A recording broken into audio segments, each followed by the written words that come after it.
Chapter 81. The Liberator. On the journey home, Aegon was thoroughly immersed in the tender affections of his two mistresses and two wives. Though he had been married for 3 years, war had consumed much of his attention, leaving him with no time for other matters. As a result, he had yet to produce an heir. For any kingdom, the absence of an heir could shake political stability and unsettle the hearts of the people, like a small boat drifting helplessly in a storm. Seeing Aegon so enamored, the accompanying ministers were quietly pleased. They hoped that their king would soon welcome a crown prince. And so it went. While Aegon and Lady Argilla enjoyed a wintry swim in the Blackwater Rush, Queen Visenya was hard at work honing her swordsmanship. While Aegon relaxed beneath the moonlight with Master of Whisperers Shera, Queen Visenya was up on the deck, confidently drilling the royal guards. While Aegon sipped tea in comfort with Queen Rhaenys, Queen Visenya was buried in paperwork inside the cabin, handling state affairs on his behalf. In this quiet, repetitive rhythm, Aegon spent more than 10 days on the return journey. At last, he returned to King's Landing with the small council and members of the royal family. When the ministers caught sight of the sprawling foundation stretching for over 10 miles, they were all stunned by the sheer scale of the future capital. Cries of awe rang out among them. Each of them secretly speculated that, once completed, this colossal castle would surely surpass even Harrenhal, the largest fortress in Westeros. Aegon watched their astonished expressions, a faint smile curling at the corners of his lips. He said, "Gentlemen, this 16-mile square area under construction is merely the royal palace." With that, he led them to the third-level balcony of Egonfort atop Aegon's Hill. From their high vantage point, they looked out over the entire construction site of King's Landing. Winter had already set in, and the cold wind cut like blades. Yet on the capital's construction site, workers still bustled about, undeterred. Hand of the King Torrhen noticed something amiss. He frowned slightly, a trace of concern flashing in his eyes, and quietly said to Aegon, "Your Grace, it appears you're still using slave labor to build the capital. This might be improper, it could violate the Royal Moral Exception Treaty." He chose his words carefully, not pressing Aegon for an immediate change or demanding that the use of slave labor be halted at once. Aegon's father, Aerion, furrowed his brow faintly, harboring some distaste for these Westerosi moral treaties. Having spent many years living on Dragonstone and in Volantis, Aerion was long accustomed to the slave systems of ancient Valyria. That was the order and structure he knew. But now, with the new kingdom still in its infancy, its roots unsteady like a tender sapling, he understood well that pushing reforms too quickly could lead to unpredictable upheaval. Aegon remained composed, his gaze slowly sweeping across the construction site where the slaves toiled. A faint smile tugged at his lips as he spoke in a soft voice. "Of course I won't break my word. I intend to show all the people of Westeros that the Targaryen dynasty is one that honors its promises and upholds its reputation with integrity. Master Crispian, please summon all the slave laborers to Egonfort. I have something to say to them." At the king's command, Crispy immediately placed a hand over his chest, accepting the order with solemn respect. Then he jogged down from Egonfort. He soon located the Westerosi overseers managing the slaves and relayed the king's message to them word for word. Before long, under the king's will, the massive construction project in King's Landing came to a halt. At the overseers' shouts, nearly 10,000 slaves surged toward Egonfort like a rising tide. Watching the approaching flood of people, Orys, commander of the royal guard, grew slightly uneasy. A flicker of hesitation crossed his eyes as he silently considered whether to summon more troops to protect the king and the high officials. After all, with tens of thousands of slaves present, even the smallest misstep could lead to danger. Aegon raised his hand, signaling Orys not to worry. A thunderous roar echoed through the sky as Balerion launched from his temporary nest atop Rhaenys' hill. He circled low over Aegon's keep, the gusts from his wings howling through the air and whipping at everyone's clothing. Then, with a steady descent, he landed beside the fortress. The appearance of the Kingtier dragon caused an uproar among the slaves. Their eyes were filled with fear and confusion, but under the overseers' stern suppression and efforts to calm them, order was quickly restored. Looking down at the densely packed crowd of slaves, Aegon found himself drifting into memory, back to the fall of the Valyrian Peninsula, to the slave strike assembly organized by the Faceless Men. Under Aegon's mental command, Balerion slowly extended his massive head. Aegon stepped out onto the fortress balcony. Amid gasps of astonishment, he stood firmly on Balerion's forehead. Grasping one of the dragon's horns, he gazed down at the workers below. The slaves grew more anxious, believing the Dragonlord of Valyria had come to feed them to his beast. My builders, the workers of my kingdom. Be calm. Listen to me. Aegon's deep and commanding voice rang out from atop Balerian's head. Hearing the king speak, the overseers quickly raised their whips, shouting at the slaves to stay quiet and maintain order. Valyrian lowered his head above the crowd, and Aegon's voice echoed once more. All laborers, you were brought here by sea from Volantis across the narrow sea to build the city of King's Landing. Now, you have arrived in my kingdom. I am Aegon, king of all the people of Westeros. For thousands of years, there have been no slaves in the 7 kingdoms of Westeros. Both the old gods and the new detest slavery, viewing it as a vile sin. Therefore, as king of Westeros, I hereby solemnly declare. As long as you work diligently for King's Landing for 3 years, you shall become free commoners and earn the right to settle in Westeros. Once you are free, so long as you remain within Westeros, no one shall ever force you to labor again. I will assign and lend you plots of land to farm, to grow food, and to build homes of your own. I will even find you wives, so you can start families and begin new lives in Westeros. This is the solemn promise I, Aegon the Conqueror, make to you. Westeros shall never be a land of eternal slaves, only eternal subjects of House Targaryen. Though the slaves below still looked uncertain, a few who understood the common tongue were visibly moved. They thought to themselves, this was a vow spoken directly by the Valyrian Dragonlord himself, surely someone of such status wouldn't lie. Caught between disbelief and hope, those who understood chose to believe. Soon, a handful of slaves couldn't contain their joy and began to cheer. Seeing that some still hadn't understood, Aegon repeated his promise in fluent Valyrian. The 9 free cities had once been colonies of the Valyrian Freehold for thousands of years. To them, Valyrian was as natural as their mother tongue. Hearing the familiar language stirred a sense of closeness, lending even more weight to Aegon's words. The cheering quickly spread. All the slaves began to shout and celebrate. The overseers, fearing a riot, grew nervous at their enthusiasm, but to their surprise, the slaves from the free cities became even more obedient and compliant than before. Satisfied that order had been restored, Aegon had Balerion carry him back to Aegon's keep. With a warm smile, he turned to Torrhen. That is my answer to your question. Torrhen quickly bowed, his eyes brimming with admiration. Aegon's handling of the slaves had thoroughly earned his respect. The other high lords and nobles followed suit, offering no shortage of praise. Applause and cheers rang out in support of Aegon's benevolent rule. Aegon nodded slightly, his expression calm yet confident. He then ordered the slaves to return to their work. Taking on the role of King's Landing's chief architect, he began to explain, though it was half lecture, half boast, to the gathered dignitaries how meticulously he had designed the city. The inner city of King's Landing is fortified with walls, but the outer city is not. The inner city encompasses all 3 hills. He gestured to the foundations below, where massive stone walls were already rising, then pointed toward Rhaenys' hill. A semi-open dragon pit will be built there. The royal residence will be located nearby, for convenient access to the dragonlords.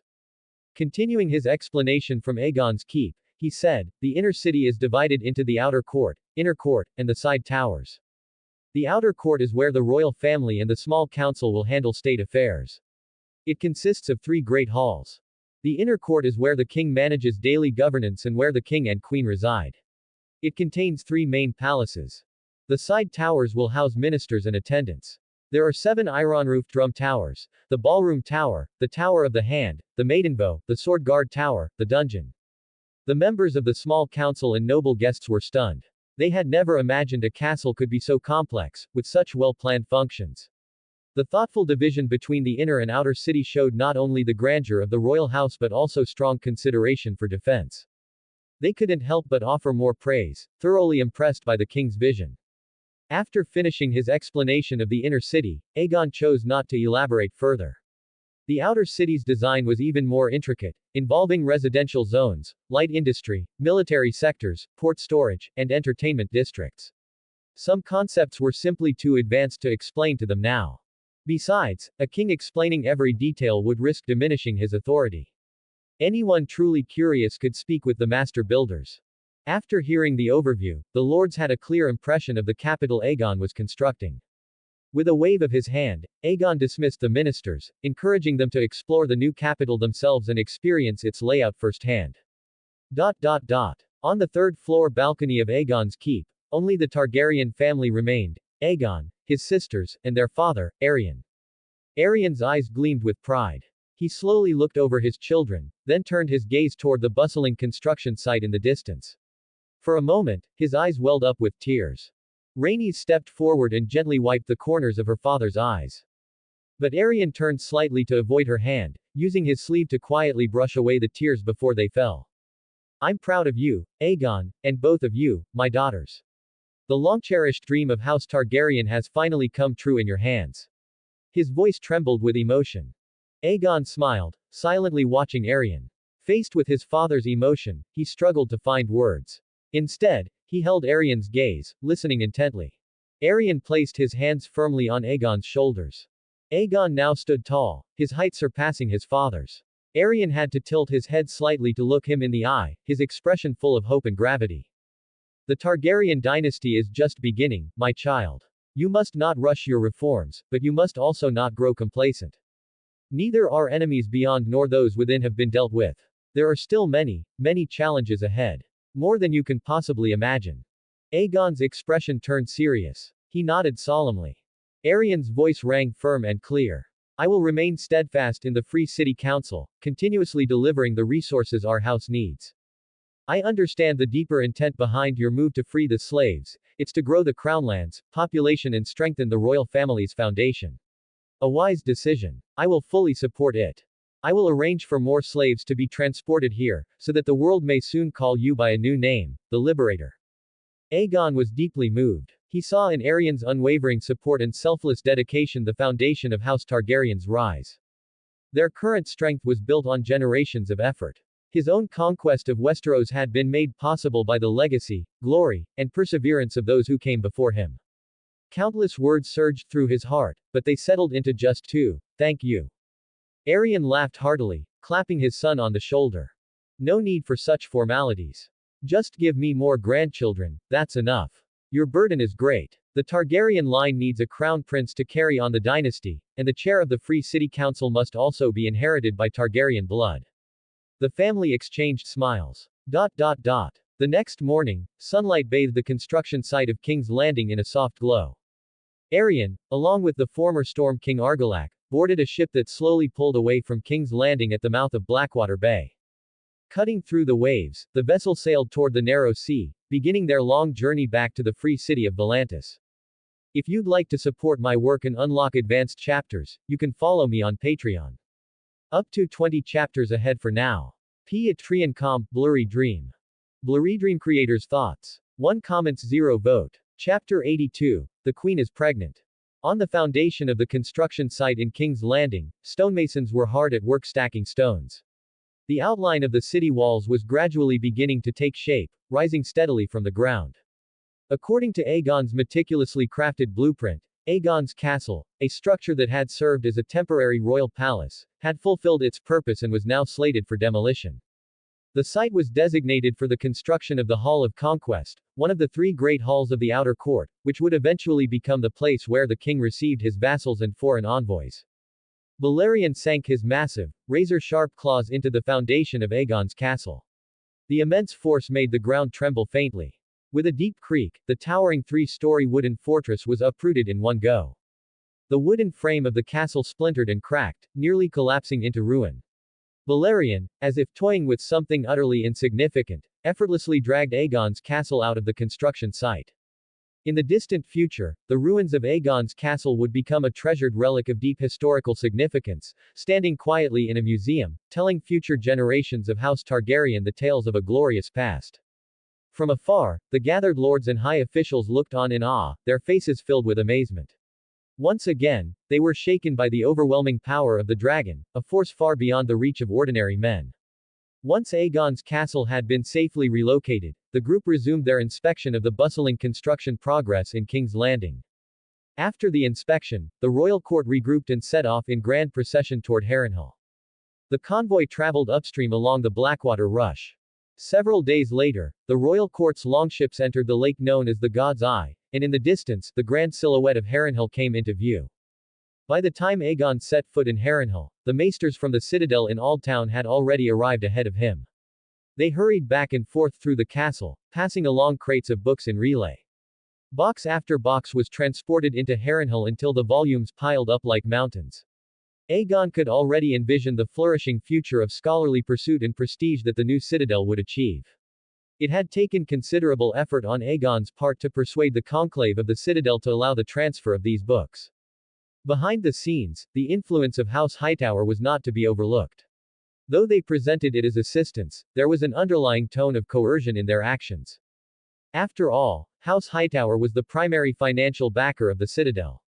The donations from the other lords across Westeros were nothing more than a drop in the ocean, barely enough to sway the citadel's decisions.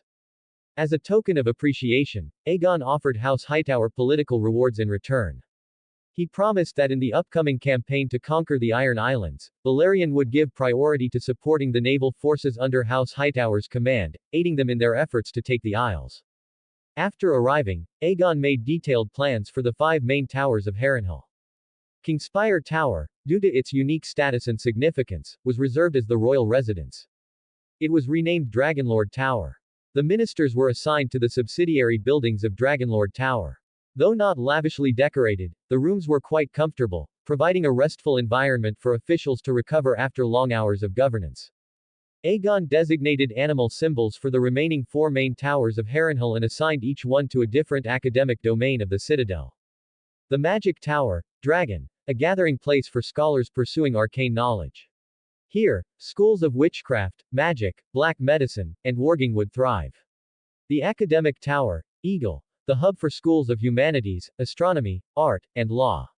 Scholars would analyze the evolution of human society and look up to the stars in search of the world's mysteries. The Tower of Knights, Wolf, where knights would hone their martial skills and study military strategy. Harrenhal's Stone Garden was allocated to this tower for the practice of combat arts. The Tower of Alchemy, Lion, dedicated to research in material transformation and creation. Schools of arcane study, blacksmithing, sculpture, and chemistry would converge here. Harrenhal was vast in scale, and its current space was sufficient to meet present needs. However, Aegon held even grander ambitions in his heart. In his vision, Harrenhal would eventually be surrounded by a network of satellite towns. Each of these towns would be home to a different school of thought, where ideas and techniques would collide and intermingle. Scholars, artisans, and knights would engage freely, learning and growing together, forming a rich and thriving academic and technical ecosystem. His goal was to turn Harrenhal into something like a university town on the outskirts of a modern city in his past life, a cradle for elite intellectuals and officers. As the outer city of King's Landing expanded, it was not impossible to imagine a future where it connected directly with Harrenhal, forming a single, unified metropolis. However, as the development of King's Landing continued, a pressing issue gradually surfaced: there were no longer enough slaves. Aegon silently concluded that his father would need to procure more. He was firmly against using black slaves. He preferred to recruit the descendants of the former Valyrians. These people were far more accepting of the rule of House Targaryen. Once they became citizens and were integrated into the kingdom's system, Aegon would feel far more secure, no longer burdened by fears of rebellion or instability. At the grand opening of the new citadel, Aegon delivered an inspiring speech in the Hall of 100 Hearths at Harrenhal. In this brand new citadel, every hard-working maester, every knowledgeable archmaester, every combat instructor, and all the mentors dedicated to teaching students will receive the recognition they deserve. Your efforts and wisdom will not go unnoticed. Starting today, you will all receive a salary that reflects your value. This isn't just recognition, it is the Targaryen dynasty's respect for knowledge and strength. Aegon slowly swept his gaze across the room, seeing the excitement and anticipation in the maesters' eyes. More than that, if any of you achieve a major breakthrough in your field, the Targaryen dynasty will reward you handsomely with generous bonuses. These bonuses are a token of appreciation for your outstanding contributions and a driving force to encourage you to keep exploring the unknown and scaling the heights of scholarship and craft. For projects with exceptional potential that can bring benefit and progress to the people of Westeros, the kingdom will offer its full support and allocate ample funding. I firmly believe that your research and teaching will shape the future of Westeros. Aegon opened his arms, as if embracing a hopeful tomorrow. As soon as he finished speaking, the hall erupted in thunderous cheers. The maesters were overwhelmed with emotion. Their lives back at the citadel in Aldtown had often been harsh, they frequently went hungry while pursuing their studies. The Citadel's operations relied heavily on donations from House Hightower and various lords of Westeros, but these contributions were inconsistent and far from sufficient. Many archmaesters had to rely on financial support from their families just to continue their research. None of them had ever imagined that in this new citadel at Harrenhal, they could earn a living through their own knowledge and effort. It was as if a door to a new life had been opened, offering them a glimpse of hope. Time flowed on, and in the blink of an eye, a month had passed. During that time, the maesters of the new citadel carried out various settlement tasks in an orderly fashion. Westerosi nobles also began arriving one after another, bringing their family combat instructors, who were likewise adjusting to the environment. These instructors were usually second sons or bastards of noble families. They brought a group of attendants and began conducting training and sparring exercises in the stone court. As more people arrived and settled in, Harrenhal, the largest castle on the continent, once somewhat desolate, gradually filled with energy and life. In the corridors and courtyards of the castle, one could often catch sight of maesters strolling or combat instructors drilling their charges. With so many noble offspring gathered in Harrenhal, sharp-eyed merchants quickly spotted an opportunity. They began arriving from all directions on their own accord. Around Harrenhal, a lively market sprang up like mushrooms after a rainstorm. In the spacious and bustling central dining tower of Harrenhal, Aegon was walking up to the second floor alongside a group of maesters from the law school. This level housed a private dining hall for the highborn, where a wide variety of dishes was served. As they climbed the stairs, they were discussing the matter of unifying the realm's legal system. At that time, the first draft of the unified law had already been posted on the bulletin board, drawing crowds of people who stopped to read and discuss it. Once seated in a private suite on the second floor, Aegon raised a proposal with enthusiasm. Our realm might do well to follow the example of the Valyrian Freehold and establish 3 classes of people, apart from the nobility. He elaborated. Slaves must work for 3 years before having the chance to be promoted to commoners. However, they absolutely must not slack off during this period. If they do, points will be deducted from their record. Should their score go into the negative, their years of service will be extended. On the other hand, if they are proactive and accumulate enough points, they can be promoted to commoner status early. Commoners, in turn, will have limited rights and will not be allowed to leave their assigned fiefdoms freely. Citizens, what we call the free folk, will be allowed to engage in open trade and can also participate in the entrance exams for the citadel here at Harrenhal, gaining the opportunity for higher education. One of the older archmaesters from the law school frowned slightly upon hearing this and warned solemnly. Your Grace, these reforms are sweeping. I fear many lords will resist implementing them. Enforcing such policies will be a serious challenge. Aegon replied calmly. That's not a concern. We'll implement it in the Crownlands first. Once the reforms succeed there, we can gradually extend them to the other lordly domains. Even if the other lords cling to tradition and refuse to implement the changes, it doesn't matter. Once the Crownlands grow wealthy and prosperous, and they see the benefits firsthand, they'll naturally want to follow suit. At that point, even without us actively promoting the unified laws, they'll come to us asking for them. The old archmaester looked at him with admiration and offered sincere praise. Your Grace, your wisdom is like the deep sea, vast and unfathomable. If you were to attend the citadel, I have no doubt you'd be awarded the brass mask that symbolizes an archmaester's mastery. Your insights into humanities and law have already far surpassed mine.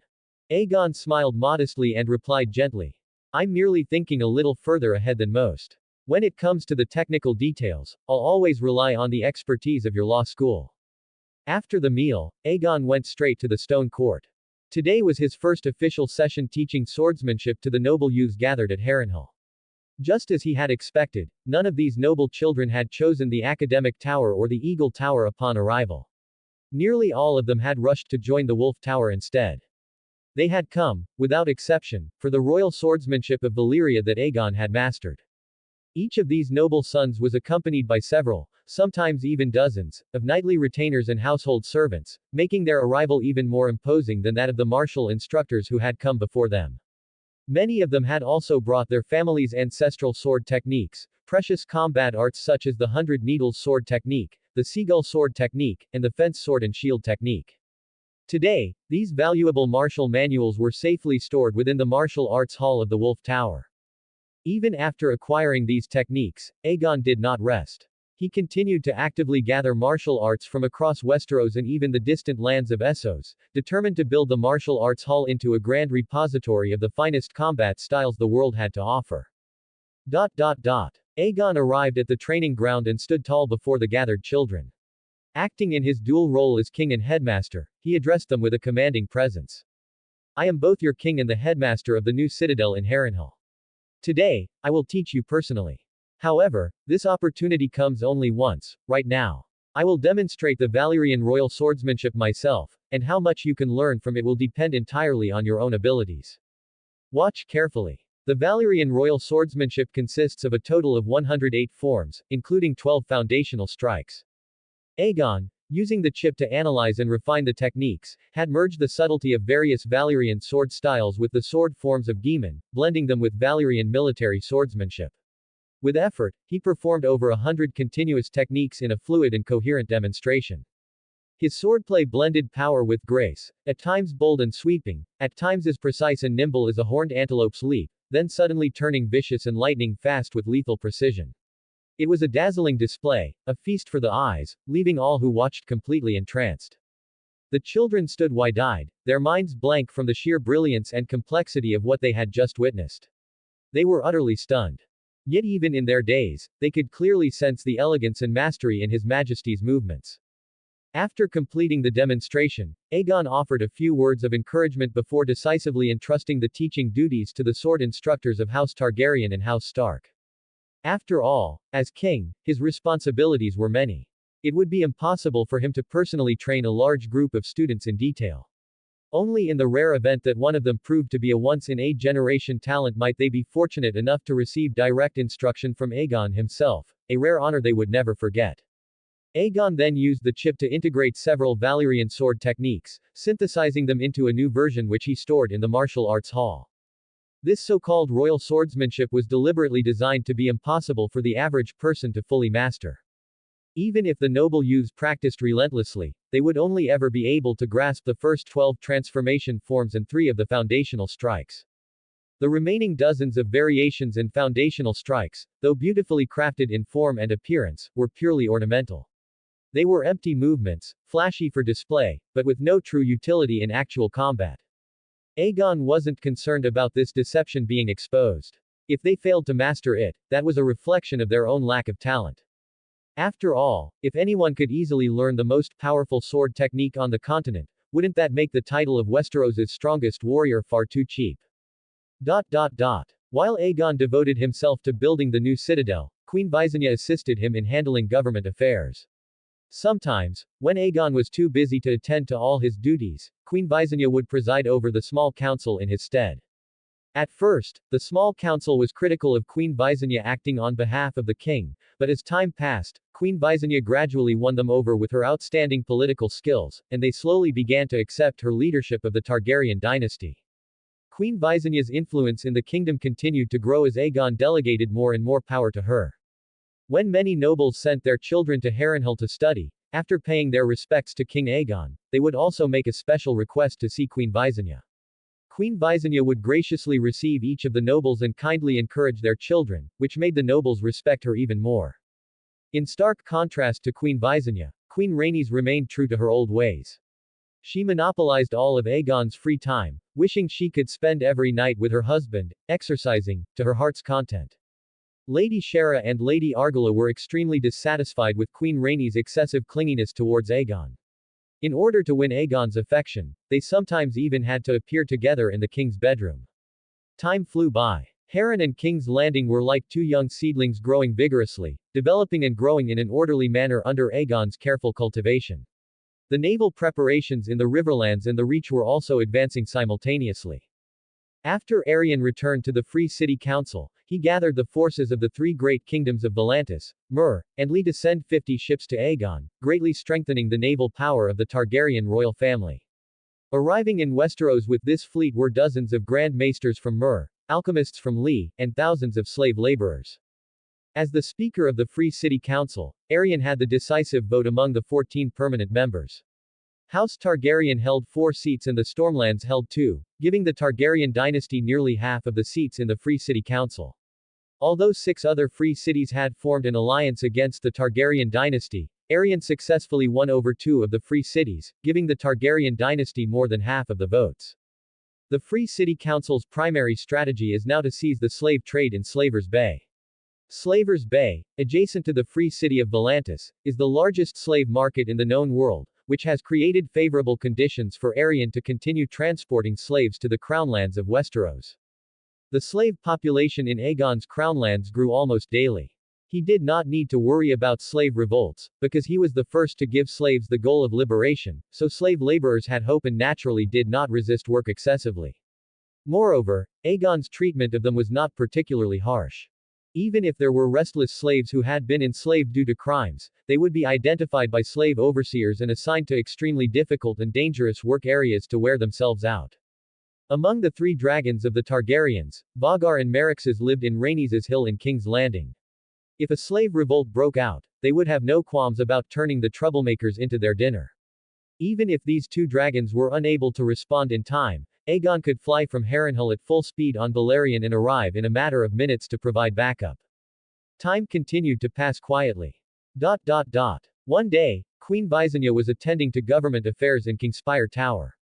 She bowed her head and examined the parchment, which was about a dispute between 2 Crownlands nobles who had hunted the same prey while hunting. She held a quill pen in her hand and wrote down a series of orders to prevent the conflict between the 2 vassals from escalating further and proposed an appropriate solution. After spending a long time buried in government affairs, Visenya felt a little tired, so she rubbed her forehead to relieve the discomfort. A moment later, when Queen Visenya reached for the next piece of parchment related to government affairs and was about to write down her decision, there was a sudden knock on the door. A clear female voice came from outside the door. It was the Queen's maid. "Your Grace, it's Irene." Visenya remained focused on writing the decree, not even raising her head, and asked casually, "Come in, what is it?" The young maid Irene hurriedly opened the door and entered, looking somewhat anxious. She said softly, "Your Grace, I just heard some news. Queen Rhaenys is pregnant." There was a soft crack. The goose quill in Visenya's hand pierced straight through the parchment. She froze at the desk like a wooden statue, her head bowed, her expression stunned, lost in thought. Up to 20 chapters ahead for now. Patreon.com, BlurryDream. If you'd like to support my work and unlock advanced chapters, you can follow me on Patreon. Up to 20 chapters ahead for now. Patreon.com, BlurryDream. BlurryDream creators' thoughts. 3 comments 0 vote. Chapter 83. Aegon, an ambitious king. Aegon had long pondered why most Chinese dynasties rarely lasted more than 300 years before collapsing. Eventually, he came to understand that the world was like a speeding train. Each dynasty had to run with all its might just to keep pace and reach the next station. If a dynasty stalled and was left behind by the train of the world, its end was almost inevitable. Aegon's main quest still had over 800 years remaining, and for the House Targaryen to endure that long was nearly a fantasy. Even with his cheat-like abilities, surviving for 1,000 years was an almost impossible feat. After all, the props he drew would eventually be used up, and each achievement could only be completed once. The world was only so big, there simply weren't enough achievements for him to farm over and over. Take the present for instance, his ambition to achieve the Great Conquest was still incomplete, hindered by the Iron Islands and Dorne. At this point, he had no usable items left, and the resulting unease gnawed at him. It was precisely for this reason that he exercised great caution in matters concerning his own safety. He was determined to avoid doing anything that would incur the wrath of gods or men, wary of accumulating too many enemies, or worse, being assassinated when he least expected it. He certainly had the power to wipe out the holy faith in one swift stroke, like autumn wind sweeping away fallen leaves. But the faith that had taken root over thousands of years couldn't be uprooted in just a few. He had no choice but to proceed gradually, step by step. The same applied to the 9 free cities. Several of them housed the headquarters of the True God Church, which was even more difficult to deal with than the faith of the Seven, a religion based on worldly gods.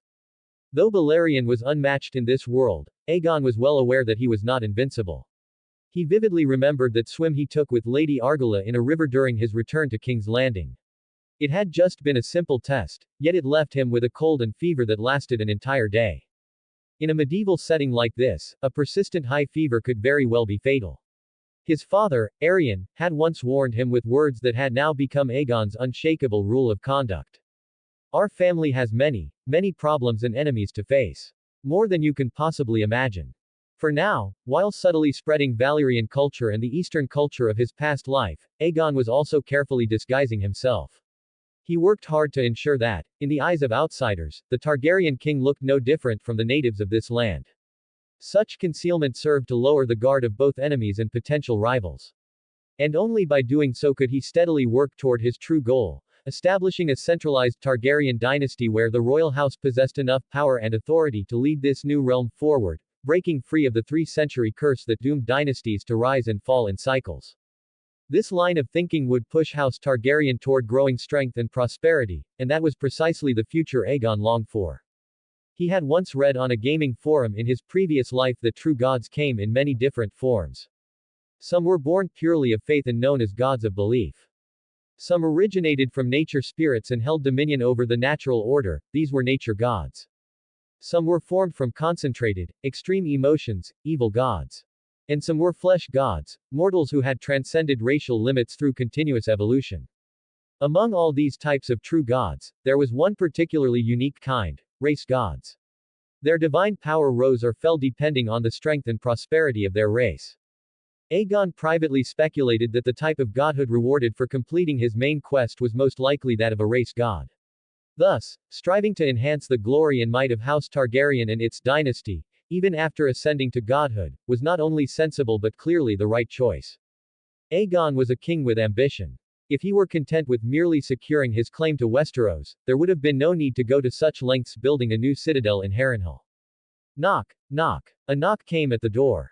Aegon straightened up from his workstation and gently patted his lower back, sore from being bent over for too long. But it wasn't from indulging in pleasures with lovers or wives. Thanks to the item renal adrenaline, Aegon's waist was now remarkably strong. Even if he added a few more lovers, he wouldn't feel the slightest weakness in his legs. His dedication was finally paying off. Rhaenys had started showing signs of morning sickness, a piece of news that delighted both the kingdom's senior officials and its people. Who is it? Aegon called out toward the door. He had given strict orders not to be disturbed during his experiments, so this had to be something important. Your Grace, a letter has arrived from the Starry Sept in Aldtown, came the respectful reply from the attendant outside. Aegon set down the bark in his hands and washed the sap off. He was currently immersed in papermaking experiments. Since bamboo didn't exist in this world, he had chosen to use fishbeam bark as his material of choice. With help from the chip, the experiments were progressing reasonably well. However, the chip's calculations consumed destiny points at a frustratingly fast rate. Even with his daily entanglements with 3 women, the destiny points he earned still couldn't keep up. After opening the lab door, Aegon took the letter from the attendant and waved him off. At present, the Ravenry Archmaester at Harrenhal was nurturing a new raven tower. Already, over 100 ravens had nested inside. While it was still far from the scale of Aldtown's tower, which housed thousands, it was more than enough for the kingdom's internal correspondence. Aegon glanced at the wax seal on the letter and recognized it as the personal crest of the High Septon. It seemed there was trouble within the faith of the Seven. He didn't open the letter immediately. Instead, he reached for the parchment notebook hanging on the wall and began recording the data from his recent experiment, details like temperature, humidity, soaking time for the tree pulp, and the amount of starch added. All of this data had been derived through the chip's calculations, which consumed destiny points, and had been verified through practical testing. If he didn't write it down, the effort, and the destiny points, would be wasted. After repeated trials, Aegon finally confirmed, much to his dismay, that his alien chip talent was basically the knockoff version. The chip's database was hardwired directly into his brain's neural pathways, leaving him completely speechless. Once he finished carefully recording the data, Aegon hung the notebook back in its place. He then slowly opened the envelope, recognizing the familiar handwriting of the High Septon. Though their correspondence was not frequent, it had never ceased. Inside the faith of the Seven, the struggle between the pro-Targaryen faction, represented by the High Septon, and the anti-Targaryen faction had never truly ended. The High Septon's side was clearly on the back foot. Without Aegon's consistent support, both overt and behind the scenes, he likely would have been removed from his position as the church's leader long ago. Aegon lowered his head to read the letter. It read, Aegon, to the grandson of my old friend, this year's winter is especially harsh. Even in Aldtown in the south, light snow has begun to fall. The chill in my body is worsening. If this winter lasts more than 5 years, I fear I may not live to see spring return. If you have any plans for the church, you must prepare and act within these 5 years. That way, I can help you one last time before I pass. Aegon exhaled deeply, sighing inwardly. The High Septon's declining health was undoubtedly bad news. It was time to consider how to reclaim control over the faith of the Seven. Aegon could not allow those Septons who denounced the marriages of House Targaryen as incest to hold the seat of power. That path would only lead the fledgling kingdom into another round of chaos and unrest. He had to root out this hidden cancer within the Targaryen dynasty during his lifetime. At that moment, footsteps echoed outside the laboratory. Aegon suddenly realized he had forgotten to close the door. He looked up toward the entrance and saw his sister Visenya standing before him. She wore a low-cut, seductive gown that hugged her figure tightly, accentuating her voluptuous and alluring curves. Her silver-gold hair had been carefully braided and styled into an elegant loop, adding an air of noble, icy beauty. Aegon couldn't help but be surprised. Normally, Visenya preferred leather or cotton armor. Why would she wear something so provocative today? What's more, ever since their marriage, it had almost always been him taking the initiative to seek her out for intimacy. Visenya's frosty, Ice Queen demeanor left Aegon both enamored and frustrated. He loved how her resistance only heightened his excitement, yet hated how rare their moments of closeness were, barely a few times a month. He hadn't expected her to come looking for him today. Are you staring? Visenya's cheeks flushed slightly as she teased him with a light scolding. You're too beautiful, Aegon replied with a smile, stepping forward to gently wrap his arm around her slender waist. Visenya felt completely different from his other three lovers. Her body had graceful, athletic lines, the result of years of training. Not a trace of excess fat, and her flexibility was exceptional. Do you like it? I wore this especially for you today, Visenya said with a soft, affectionate smile. Of course. Aegon's hands began to wander restlessly. The letter still in his hand caught Visenya's attention. She asked, "What's that?" As she spoke, she reached out, grabbed his hand, and took the letter to read it. Forget about that. I want you, Aegon murmured, breathing in the captivating scent at her neck. Wait. The High Septon's condition has worsened. Visenya frowned as she scanned the letter, planting one hand firmly on Aegon's chest to push him away as he tried to kiss her. Aegon's mood was abruptly interrupted. He sighed helplessly. It's my fault. I shouldn't have been thinking about being with you while still holding that letter. Aegon turned, poured himself a glass of water from the table, and tilted his head back to drink it all in one gulp. You're always thinking about these things, Visenya said with a touch of reproach. Clearly, dealing with the crisis in the faith of the Seven is more important. She stepped beside him and planted a feather-like kiss on his forehead. Do you have a plan? Aegon responded with a weary expression. I'm still thinking it through. We can't let a single Septon who opposes the Targaryens get away. If we do, it's only a matter of time before it all blows up. In the known world, theocracy and monarchy are separate powers. In some places, the church even holds more sway than the throne, Visenya said slowly, deep in thought. Getting rid of those Septons won't be easy. And from what the High Septon wrote, there's likely a sizable group of Septons and monks working against us. Aegon suddenly grabbed her and turned her around, pressing her against the wall, clearly intent on resuming where they had left off. Visenya no longer wished to reject her husband. She knew that if she appeared too unwilling and caused Aegon to grow displeased with her, the hope she held of conceiving a child would be lost. After all, she had taken the initiative to come to him today, it was only the High Septon's letter that had interrupted things. So Aegon proceeded smoothly with his intentions.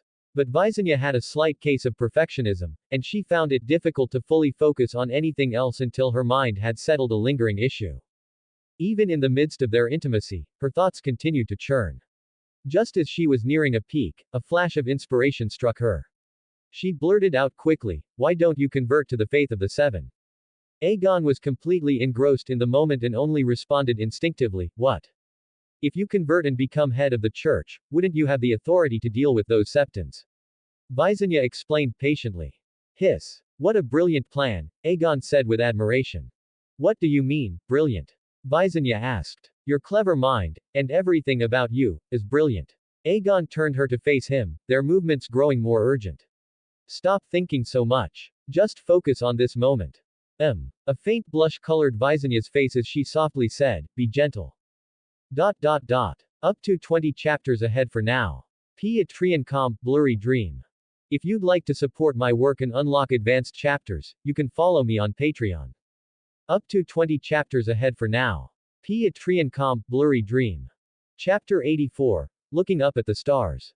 Aegon and Visenya stepped out of the laboratory and headed straight to the bath together. Though they had just been indulging in indecent acts in the lab, Visenya's proposal was actually quite feasible. But how to put it into practice, that was the real challenge. The dozens of septons on the Council of the Seven were no fools. Why would they easily allow a king who aimed to weaken the power of the church to become their leader? Even with the High Septon's support, the odds were slim. The leader of the Faith of the Seven was elected by vote within the council, and right now, almost none of the septons supported the High Septon. Aegon felt a dull ache building in his head, already dreading the difficult negotiations he would no doubt have to face with those zealots. He had another passionate bout with Visenya in the bath. The moment he stepped out, he went directly to his study and summoned Grand Maester Gon. Your Grace, are you really planning to establish an official organization to manage religion? Gon's eyes went wide as he stared at Aegon, utterly shocked, unable to stop himself from exclaiming. Once again, Gon was stunned by King Aegon's boundless imagination. A secular kingdom trying to create a department to regulate divine authority, this was madness. Never in history had any secular nation dared such a thing, nor had any mortal dared to even imagine it. Aegon leaned back in his chair, hands resting behind his head, calm and unhurried as he replied. That's right. Why not? Right now, the church and the nobility are constantly at odds. Their autonomous judicial powers often shield criminals within noble lands, and this easily sparks conflict between the realm's nobility and the Faith of the Seven. Establishing this organization is a righteous act, meant to prevent and reduce clashes between the crown and the church across Westeros. Gon gave a bitter smile and spoke softly. Since your grace has entrusted me with this task, perhaps it's time you shared your true intentions. Aegon smiled faintly and gestured for Gon to sit across from him at the desk. His expression grew serious as he spoke solemnly. Of course. What I just said was only to fool the church. The real goal is to manage religion. That's all.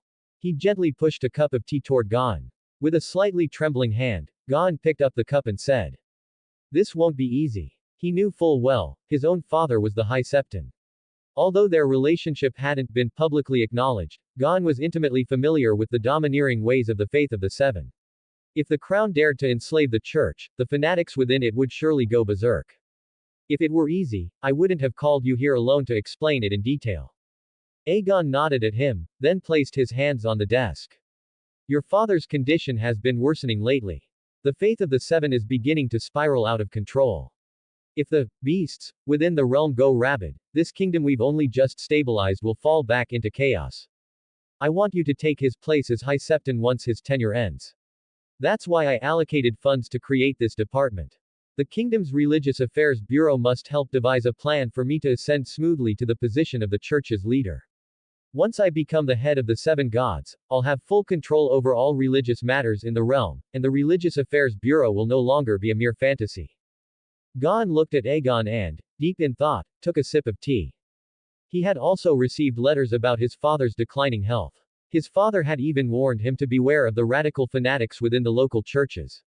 Still, he hadn't expected King Aegon to come up with such a bold solution. This plan does seem somewhat viable. Gon gave another bitter smile, then added with slight hesitation. Perhaps your grace should first become the Septon of the Crownlands. During the wars, the Crownlands were at the heart of the conflict, and the church never appointed a Septon there. Upon hearing this, Aegon also took a sip of tea and raised his hand in a gesture of encouragement, signaling Gon to go on. Gon gently rubbed the teacup with his fingers as he thought aloud. First, we'll need to build momentum. You'll need to change your usual behavior, take on the role of a devout believer. I'll arrange for bards to spread word of your grace's piety. If that's done well, securing the bishopric shouldn't be too difficult. In fact, the Crownlands are now large enough to justify multiple Septon appointments. If your grace can take control of these positions, you'll gain a foothold in the Council of the Seven. From there, you can slowly expand your influence, gradually winning over other Septons, until eventually, it's possible to sway the Council's vote. After listening, Aegon smiled and applauded, saying, I have indeed chosen the right person. Gon, you are truly a pillar of the kingdom. Your Grace, it is only my duty, Gon said, bowing from his seat. Now that he and Aegon were in the same boat, he would naturally do his utmost to serve Aegon. Aegon nodded slightly and said encouragingly, very good, your thoughts are good, Gon. Your loyalty to the kingdom deserves a better, higher, and more glorious reward. Harrenhal's new citadel has just been established, so I cannot make too radical changes to Westeros' traditional maester system. In the future, I plan to allow the maesters serving in the new citadel to have their own surnames, to marry and have children, and to own their own legal lands and become nobles. You only need to do your job well, and I will take note of your achievements. When the time is right, you can choose a good piece of land that you like.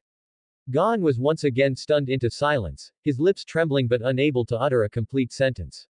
Only the slight tremor in his voice betrayed his inner turmoil. Your Grace, this is truly. I admire your Grace's wise decision. Aegon smiled slightly and said in a calm tone, Dorne and the free cities of the continent of Essos still have vast lands that have not yet been conquered by us, and these lands need the Targaryen kingdom's trusted men to go and manage them. My descendants will also go to the continent of Essos to establish a branch of the Targaryen family. I sincerely hope that those who can be called fair lords will be those of you who have steadfastly supported the kingdom's prosperity from the beginning. I have high hopes for you. Gon's voice trembled slightly with excitement as he said loudly, Your Grace, rest assured, I will do my best and will not disappoint you. Aegon laughed heartily, then stood up, patted Gon heavily on the shoulder, and said boldly, the kingdom's Religious Affairs Bureau is officially established as of today, and you are its first director. However, you must not reveal a single word of this to anyone. We must wait until I ascend to the position of head of the church before the kingdom's Religious Affairs Bureau can appear before the public. Gon hurriedly bowed, looking respectful, and solemnly accepted the order. Aegon immediately ordered the attendant outside the study to quickly summon Crispian, the master of coin. Before long, Crispian, who was slightly overweight, knocked lightly on the study door and slowly walked in. When he heard about Aegon's plan to establish a religious affairs bureau for the kingdom, he was so shocked that he stood frozen in place, as if struck by lightning. Grand Maester Gon began to ask Crispian for funding. With Gon's detailed analysis, the costs of training informants, spies, and assassins, as well as organizing bards and bribing the church, amounted to a considerable sum. Crispian looked troubled and did not dare to agree easily. He only complained to Aegon. Your Grace, the kingdom's finances are almost exhausted. Your Grace's plans for King's Landing are too grand and ambitious. Although Lord Arion has provided slave labor for free, the stone and other building materials needed to construct King's Landing are a heavy burden on the kingdom's finances. The maesters and archmaesters in the new citadel at Harrenhal also need to be paid. It is now the end of the third year of the conquest, and the battle to conquer the Iron Islands is about to begin. I am afraid that I will have no choice but to borrow money from the Iron Bank in Bravos. Aegon looked at Crispian, who was almost crying, and was at a loss for words. He tapped his fingers rhythmically on the desk, thinking of a countermeasure. After a moment, Aegon looked up at Crispian and said, Go immediately to the Westerlands and inform Lord Loren of Harrenhal that I have important matters to discuss with him. Grand Maester Gon's Bureau of Religious Affairs is of the utmost importance, and all of his reasonable requests must be fully funded. Crispian couldn't hold back his doubts and asked softly, Your Grace, did you summon Lord Loren to borrow money from the Westerlands? Not to borrow money, but to make money and mint coins. Aegon tapped the desk lightly with his fingertip and explained, Now that the Targaryen dynasty rules the continent of Westeros, it is only natural that we issue our own currency.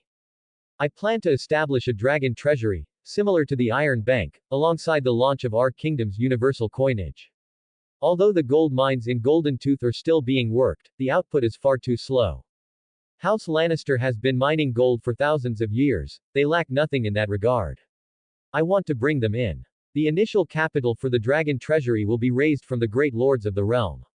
For now, I'm simply bringing Loren, one of the major stakeholders, into the discussion, and asking him to send over a shipment of gold to ease our current financial strain. Crispian, who had managed finances and coinage for many years, immediately grasped the enormous implications of Aegon's plan and the vast wealth it could generate. If the dragon treasury could be successfully funded as Aegon described, House Targaryen would soon be free from its financial troubles. Your Grace, I understand, Crispian nodded slightly and replied respectfully. Gon listened intently, full of admiration. He couldn't help but wonder how King Aegon always came up with such remarkable ideas. After everything had been discussed, the two small council members bowed and quietly took their leave. Aegon raised his right hand and gently rubbed his forehead, a trace of fatigue showing on his face. The new kingdom had just been founded, and a flood of urgent matters demanded his attention: building King's Landing, mediating disputes among the lords, organizing winter survival in the Crownlands, rebuilding the navy. The weight of it all bore down heavily on him. If not for Visenya sharing much of the governance, he would have already collapsed from exhaustion. Because of this, Aegon felt a deep sense of guilt toward his sister. She could have lived a life of comfort and grace as queen, enjoying her status and wealth. Yet she had chosen, without hesitation, to help him rule the kingdom and manage its affairs. Thankfully, Visenya's firm nature made her thrive in this demanding role. She even enjoyed the steady stream of challenges. Among the four women in Aegon's life, Visenya was the one he was least intimate with physically, but in his heart, she held the greatest weight, and his feelings for her were unique. Aegon sat quietly in reflection, taking a brief moment to rest. At that moment, he began considering whether he should establish a secretariat to assist with the kingdom's daily affairs. The current ministers on the small council had overly narrow responsibilities, and their understanding was limited. They needed his constant guidance in everything. But even if he did create a secretariat, he faced the same old problem: there was no one suitable to staff it. The maesters and archmaesters at the new citadel had no experience in administration. A secretariat thrown together in haste would still require his direct oversight, simply creating yet another department he'd need to manage, one that would only add to his burden. This was the dilemma of ruling a medieval kingdom: there was no developed system for training bureaucrats. In fact, official wasn't even a full-time role. Small council members were all part-time, their real duties tied to their own territories as lords. Aegon couldn't help but sigh silently to himself: the road is long and the burden heavy. As night fell, Aegon sent for Rhaenys and Visenya, summoning them both to his chambers. The king's bedroom was, of course, lavishly decorated. Fine tapestries adorned the walls, thick plush carpets covered the floor, and the room was filled with elegant furniture in the Valyrian style. Images of dragons and intricate reliefs completed the extravagant aesthetic of a true Valyrian dragonlord. "Long time no see, sister," Rhaenys said gently, one hand resting on her slightly rounded belly, her smile soft and warm as she greeted Visenya. Visenya looked indifferent. She glanced briefly at Rhaenys' belly and gave a faint snort in reply. Seeing this, Aegon smiled and stepped forward, wrapping one arm around Rhaenys' waist and the other around Visenya's. "It's been a long time since the three of us enjoyed any closeness together," he said cheerfully. "I called you both here tonight because I have something very important to give you." Visenya had initially assumed Aegon wanted the sisters to serve him together again, something she firmly opposed, given her constant friction with Rhaenys. But to her surprise, Aegon had something entirely different in mind. Then she thought better of it. Rhaenys was pregnant now, she really shouldn't be engaging in such things. "What is it? Let me see, let me see." Rhaenys' face lit up with delight as she reached out playfully, tickling him. Aegon burst into laughter, squirming under her touch. He quickly caught Rhaenys' hands and pinned them behind her back, smiling as he said, "Stop squirming. It's not something physical. HMPH, you're always bullying me, and always siding with my sister. You're so biased." Rhaenys pouted, her face full of mock annoyance. She pulled her wrists free from Aegon's grasp and began gently rubbing them. Visenya raised her long, arched brows, ready to snap back, but Aegon gave her a look, signaling her not to argue. Aegon stepped over to his desk, picked up 2 scrolls, and handed one to each of his sisters. Once they had begun reading them carefully, he explained, "What's written here is a technique passed down from Bloodsource Peak in Valyria, the resonance meditation method. Resonance is the foundation of blood sorcery practiced by Valyrian blood mages. Only dragon tamers can learn it, and performing resonance requires the cooperation of a dragon. The stronger the tamer's dragon, the greater the effect of the technique." If Aegon had only one lifetime, he might have kept resonance to himself, never teaching it to anyone else. But since he was building a dynasty, his priority was strengthening the family. Besides, the practice of resonance was limited, only Targaryen dragonlords could use it, so there was little risk of it spreading beyond the family. "What does it actually do?" Visenya asked softly, a flicker of curiosity in her eyes. Aegon replied, "It steadily increases your mental power. Have you noticed I don't need to use High Valyrian to make Balerion understand my commands? That's the benefit of strong mental power. It's a side effect of resonance. Regularly resonating with your dragon creates a connection of understanding between you and the beast. It massively boosts your ability to command them. Rhaenys looked surprised. It's that powerful. Where did you get this from? I don't think our family ever had anything like this. Don't worry about where it came from. It's a good thing, that's all you need to know, Aegon said gravely. This resonance technique is connected to other forms of blood sorcery in Valyria. It's the foundation for learning more advanced techniques. But blood sorcery is forbidden knowledge in this world. If it gets out, the true gods could join forces to destroy us. You must remember, if you ever come across any knowledge of blood sorcery, seal it away in the Dragonstone vault. It's not yet time for our family to master blood sorcery. Got it, Rhaenys replied offhandedly, still focused on the parchment in front of her. I feel like I've already started, Visenya said with sudden excitement. I built a model in my mind, and then I resonated with a blurry star. Unnoticed until now, her pupils shimmered faintly with starlight, a soft violet glow radiating from within.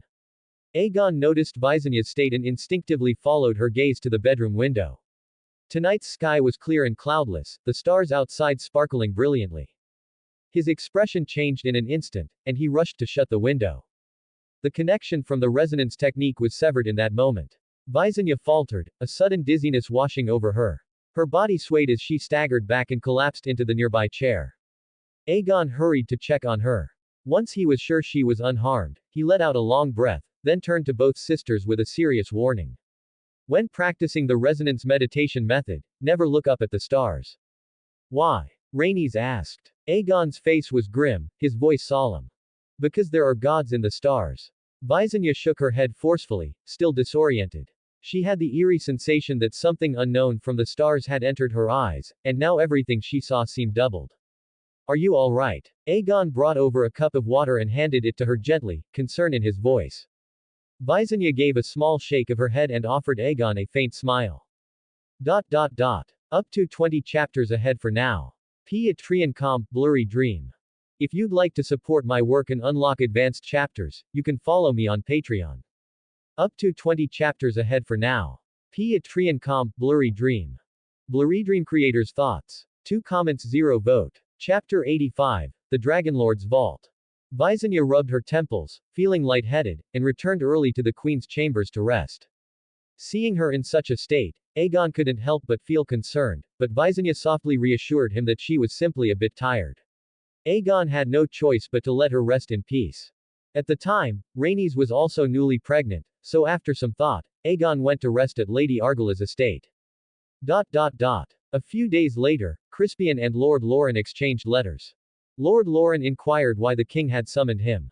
Under Aegon's instructions, Crispian informed him that Aegon planned to establish a national treasury and needed support from the Westerlands. Lord Loren responded that the Westerlands would gladly support the king's treasury project, but they also wished to take part in the war to conquer the Iron Islands. Aegon hesitated briefly but ultimately agreed to Loren's request. Lannisport in the Westerlands was the closest port to the Iron Islands, aside from those in the Riverlands.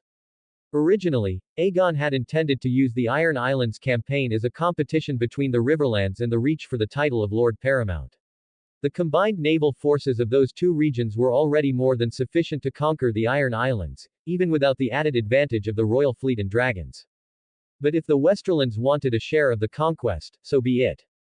In the end, it just meant the Reach and Riverlands would each claim one fewer island. The royal family had already marked out which islands they intended to keep, and those would not be handed over. Aegon had set his sights on Pike and Orkmont, Pike for its superior location and prosperity, and Orkmont for its immense historical value. Orkmont was home to the first sea salt king of the Iron Islands, and many ruins from the Age of Heroes still remained there, making it highly valuable for exploration. In this campaign, Aegon had no intention of later appointing any lord or governor over the Iron Islands. The local culture made it clear that the people there were nothing more than ruthless pirates. The only way to bring the Ironborn to heel was with overwhelming force, to terrify them into submission and ensure they remained loyal to House Targaryen forever. Aegon was determined to impose a harsher rule over the Iron Islands than anywhere else in Westeros. Any Ironborn who refused to submit would be enslaved and sent to labor on construction projects in King's Landing or to help build the King's Road, which would stretch across the 7 kingdoms of Westeros. Rapid development would not come without bloodshed or unmarked graves. The kind-hearted would be granted Aegon's mercy. The wicked would not escape the king's judgment. Crispian reported that Lord Loren of the Westerlands had already set out for Harrenhal. Aegon waved a hand, indicating he understood, and dismissed him. Today was Aegon's scheduled inspection of the new citadel, where he routinely reviewed ongoing research projects. The maesters and archmaesters would present their work to the king. If a project pleased him or he found it valuable, Aegon would grant funding to accelerate its progress. This inspection system had been in place for over half a year, yet the research results had left Aegon deeply disappointed. Academic knowledge in this world was still mired in an overly empirical stage, and foundational theories were riddled with mysticism. Take the Black Medicine School, for instance. Its methodology centered around the idea of the four humors as the foundation of healing. They believed the human body was composed of four fluids: blood, phlegm, yellow bile, and black bile. If these humors were in balance, a person remained healthy; if out of balance, sickness followed. Therefore, treatment meant removing one of the humors to restore equilibrium. Nearly 90% of the physicians in Westeros followed this theory. And they didn't just bleed patients casually, they had to consult the stars first. Aegon had already slashed the Black Medicine School's funding by half. He gathered a group of young people to re-examine old knowledge and founded a new medical school. Using existing knowledge in trauma care as a foundation, they began rebuilding the entire medical system. The situation across most schools in the new citadel was much the same as with the Black Medicine School, so Aegon could only steer their research focus by adjusting their salaries. Those working on worthless projects received paltry pay, while those pursuing promising lines of research were handsomely rewarded. This naturally drew more maesters toward the kinds of projects Aegon endorsed, pushing forward technological advancement. Aegon hoped that future progress wouldn't depend solely on his own efforts. Instead, he aimed to create a sustainable, logical ecosystem of innovation, one closely tied to the upcoming Dragonlord treasury. Among the dozens of projects underway by the new maesters, one stood out to Aegon. It was being conducted by an alchemist named Flamelin in the Tower of the Lion. Flamelin had been working on creating a legendary substance known as the Philosopher's Stone. According to the songs of bards, this stone could turn ordinary rocks into crystal. At the time, Flamelin excitedly informed Aegon that he was on the verge of success. The crystal he had produced with the Philosopher's Stone was still fragile and not as hard as natural crystal, but in terms of clarity and transparency, it was nearly indistinguishable. Aegon was astonished that such a gifted individual had been hiding under his command. But after closely observing Flamelin's demonstration, Aegon realized that this young man had not made any kind of crystal at all. It looked far more like a food he had often eaten in his previous life. When Aegon examined the ingredients Flamelin had used to make the so-called Philosopher's Stone, he found the man had been mixing quicklime with a type of sugar beet. As Aegon replayed the demonstration in his mind, he suddenly understood, it was the rock sugar crystallization method. The sparkling stones Flamelin had shown him were, in fact, just white sugar. And in this world, white sugar was a treasure. Although the world of ice and fire had sugar-making techniques, they were extremely primitive and crude, with impurities difficult to remove. The sugar Aegon had seen before was either yellow or black and far less sweet than white sugar. If the Targaryen dynasty could truly master the method of producing white sugar, its value could exceed that of several golden-toothed castles. Aegon bypassed the rest of the Lion Tower research projects and headed straight for Flamelin's white sugar laboratory. At this point, Flamelin's private lab was under heavy guard to ensure the secrecy of the white sugar formula. Aegon pushed open the door and stepped inside. A faint stench of animals hung in the air, making him sneeze. Flamelin was in the middle of live animal testing. If the white sugar could be consumed by animals without adverse effects, Aegon could begin mass production. This was white gold, reliably and continuously produced. Noticing Aegon's arrival, Flamelin immediately turned and bowed respectfully. Your Grace, you've come in person, please forgive me for not welcoming you properly. Aegon waved his hand, signaling that it was nothing, then asked, how's it going? Any adverse reactions from the animals? He picked up the experiment logs from beside the table and flipped through them carefully. Seeing that all the animals had responded well, his mood lifted. He hadn't expected the new citadel, operating for only half a year, to already deliver such a surprising breakthrough. They're all in good health. Some of the smaller animals even developed a craving for sugar. They love it as much as they love honey, Flamelin said, visibly excited. Aegon gave a slight nod, returned the records to their place, then turned to Flamelin with a steady gaze. From now on, your philosopher's stone will be named White Sugar. Begin human trials. Flamelin was overjoyed. Your Grace, thank you for recognizing the importance of white sugar. In fact, I already tested it on myself last month. White sugar is completely harmless to humans. Aegon raised an eyebrow slightly and smiled. You have the dedication of a true maester, and I admire that. Keep the formula strictly guarded. I'll see that you receive the honor and rewards you deserve. Over the next few days, give some thought to a house name, and a town in the Crownlands that you'd like. Your Grace, you mean to knight me. Make me a esser. But I'm a maester, can I even? Flamelin was so shocked his lips were trembling, his words stumbling. Aegon answered calmly, the new citadel at Harrenhal is not like the one in Aldtown. You don't need to serve as an advisor in some noble's court. You're not bound by the old maester rules. But we've been taught since childhood that we can't marry, must give up our surnames, is it really allowed? Flamelin still couldn't believe it. If I say it is, then it is, Aegon said with a smile, then turned and walked out. A few days later, Lord Loren of the Westerlands arrived at Harrenhal. Gazing up at the grandest castle in Westeros, Loren couldn't help but marvel. The once collapsed top of the Kingspire Tower had already been fully restored, the efficiency of the new kingdom was truly impressive. And the dozen or so bustling market towns that had sprung up around Harrenhal gave him a real sense of the kingdom's thriving vitality. Led by a royal steward, Loren entered the castle and was received by Aegon in the Hall of 100 Hearths. Loren was quietly surprised. Why would Aegon meet him in such a vast, empty hall, hundreds of meters wide? He had assumed Aegon would receive him privately in a study or council room. After all, the Targaryen dynasty's financial strain wasn't exactly something to flaunt. Perhaps Aegon chose this hall to project royal authority. There were only a few people in the hall. King Aegon, Master of Coin Crispian, a young maester in grey robes, and several attendants. Loren approached and bowed respectfully to the king on the throne. Your Grace, the 50 pounds of tribute you requested have arrived. I've agreed to the Westerlands' request to take part in the conquest of the Iron Islands, Aegon said, nodding for him to rise. He then motioned for Loren to come up the steps to the throne. Still full of questions, Loren obeyed and climbed the steps. Aegon gestured for him to come closer. The grey-robed maester beside him brought forward a tray and placed it before Loren, revealing a pile of snow-white crystals. Your Grace, these crystals are so small, surely they're not rare treasures. Loren picked one up, studied it closely for a moment, and spoke with curiosity. Aegon smiled. They're not crystals. They're edible, called white sugar. Have you ever tasted brown sugar? They're of the same kind. White sugar. Loren murmured, puzzled. The maester picked up a thumb-sized piece from the tray, popped it into his mouth, swallowed, and introduced himself. Lord Loren, I am Flamelin, the one who invented white sugar. Loren hesitated briefly, then placed the piece in his mouth. The moment he tasted it, his eyes flickered. A burst of pure, intense sweetness bloomed on his tongue. In this world, there were no confections or sugarcane. Sweetness was rare and came only from honey, brown sugar, or sugar beets.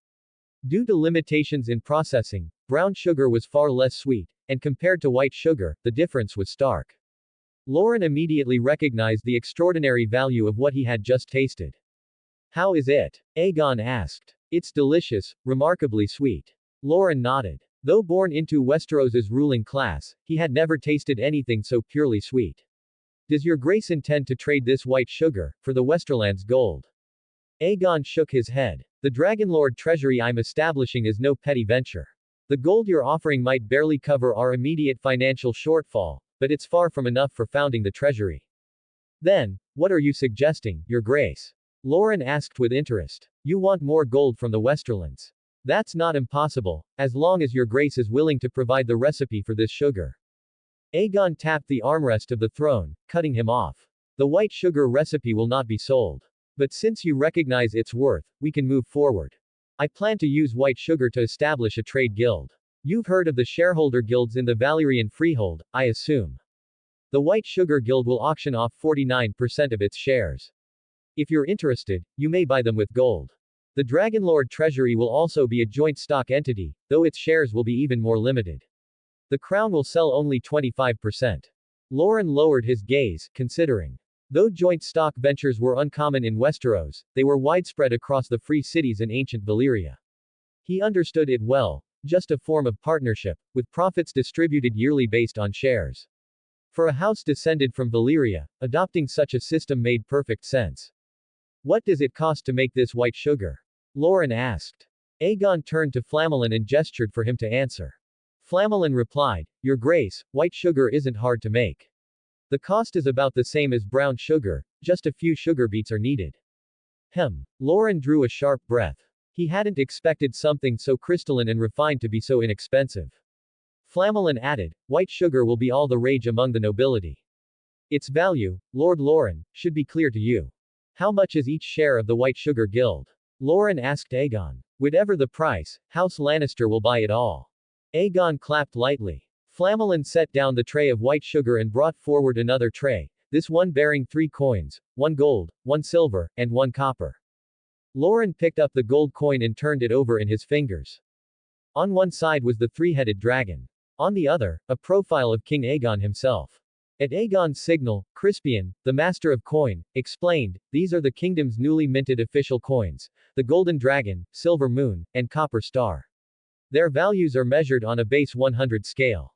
49% of the White Sugar Guild, 4,900 shares, will be sold at a rate of 1 Golden Dragon per share. The share price will be permanently tied to the Golden Dragon. And White Sugar Guild shares can only be purchased using Golden Dragons. In fact, even among the public, white sugar will only be sold for official currency from the Kingdom of Targaryen. Lauren ran his fingers along the Golden Dragon and praised, an ingenious policy. White sugar is bound to be popular, and if it can only be bought with official currency, that will push Golden Dragons, Silver Moons, and Copper Stars into the market, replacing the old currencies of the 7 kingdoms. This clever system, was it devised by your grace as well? Crispian grinned. Naturally. Only the wise Aegon could conceive of such brilliance. I'm truly impressed, Lauren said. At first, I thought the Dragonlord treasury would be difficult to operate. The Targaryen kingdom didn't even have its own currency. But now, with the Golden Dragon in circulation, national credit will gradually solidify. Lending will surely flourish. So how much is 1 share of the Dragonlord treasury? In addition to buying all the white sugar shares, House Lannister also intends to purchase the full 25% of the Dragonlord treasury. But Aegon shook his head. Shares in the Dragonlord treasury are priced at 100 golden dragons each. The 25% on offer will come to roughly 2,500 shares. You're free to buy as many white sugar shares as you like, but no duchy may hold more than 5% of the treasury. 100 golden dragons per share. And only 5% allowed. Lauren was stunned. He had once calculated that a single golden dragon could purchase a warhorse, a real one, not a common nag. In fact, a typical county's yearly income ranged from just 10 to 100 golden dragons. Isn't that price a bit steep, Your Grace? He asked in a low voice. Aegon replied coolly, I don't think it's overpriced. The value will only increase. For now, this is merely a starting offer, an internal discount for you duchies. The Dragonlord treasury is far more than just a lending institution. Up to 20 chapters ahead for now. Patreon.com, BlurryDream. If you'd like to support my work and unlock advanced chapters, you can follow me on Patreon. Up to 20 chapters ahead for now. Patreon.com, BlurryDream. BlurryDream creators' thoughts. 2 comments 0 vote. Chapter 86, The First Fiefdom. Please advise me, Your Grace, Lord Lauren said sincerely. Aegon stood and took the golden dragon coin from Lauren's hand, the very first minted coin of House Targaryen. He held it up to eye level and spoke slowly, I want the golden dragon to become the universal currency of this world. And the Dragonlord treasury will play the central role in that plan.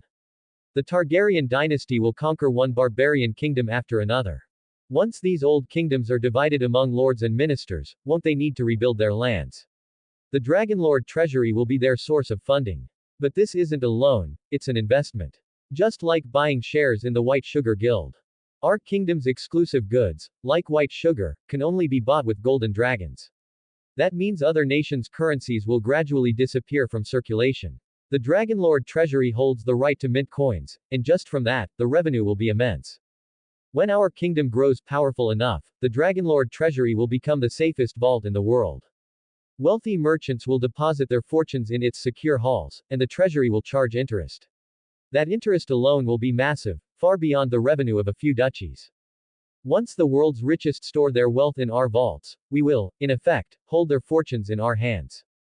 And what can we do with that money? When you control the world's wealth, your options are endless.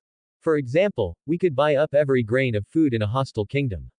Their people go hungry, riots erupt, and the Targaryen dynasty steps in to conquer a nation already in chaos. That is the power of the Dragonlord treasury. It is another kind of dragon in our hands, one that, at times, is more terrifying and far more useful than a beast like Valyrian. Loren's hair stood on end. He had never imagined a treasury could wield such overwhelming influence, capable of deciding a kingdom's fate. This is war through wealth. Loren gasped. Aegon smiled faintly. With a flick of his thumb, the golden dragon flipped into the air, ringing with a crisp, clear hum. He caught it neatly in his palm, nodded, and said, "You're a sharp man. Explaining these ideas to you is easy. Not like Crispian, every concept must be broken down piece by piece before he grasps the basics." "I'm ashamed to have failed your grace," Crispian said with an embarrassed expression. As the master of coin, he felt no small shame that he was outmatched by Loren when it came to knowledge of currency and guilds. Loren quickly bowed his head and said, "Your Grace, Lannisport has long dealt with guilds from the free cities. After years of trade, we naturally picked up some of their business practices. Besides, before the Age of Blood, Lannister gold was exported in large quantities to the Valyrian Freehold. After the Valyrian Peninsula was destroyed, our ancestors organized expeditions to explore the ruins, but none ever returned. In truth, House Lannister is quite familiar with Valyrian culture." "I see," Aegon said thoughtfully, then asked after a brief pause, "Would you be interested in serving as the first director of the Dragonlord treasury?" Aegon truly needed someone like Loren at this moment. He was about to launch a number of forward-thinking institutions and initiatives. He couldn't oversee everything personally. Talented individuals were in short supply, and few understood wealth as deeply as Loren did. "I will serve your grace unto death," Loren said without hesitation. He dropped to one knee and accepted the appointment with pride. From Aegon's description alone, Loren already understood how vital the Dragonlord treasury would be to House Targaryen, and just how great its future potential might be. The director of the Dragonlord treasury would wield no less authority than a member of the small council, and might even surpass them in time. After all, the treasury would hold the purse strings of the Targaryen kingdom. Even the councillors would find themselves seeking favor from the treasury. "Excellent," Aegon said with a smile.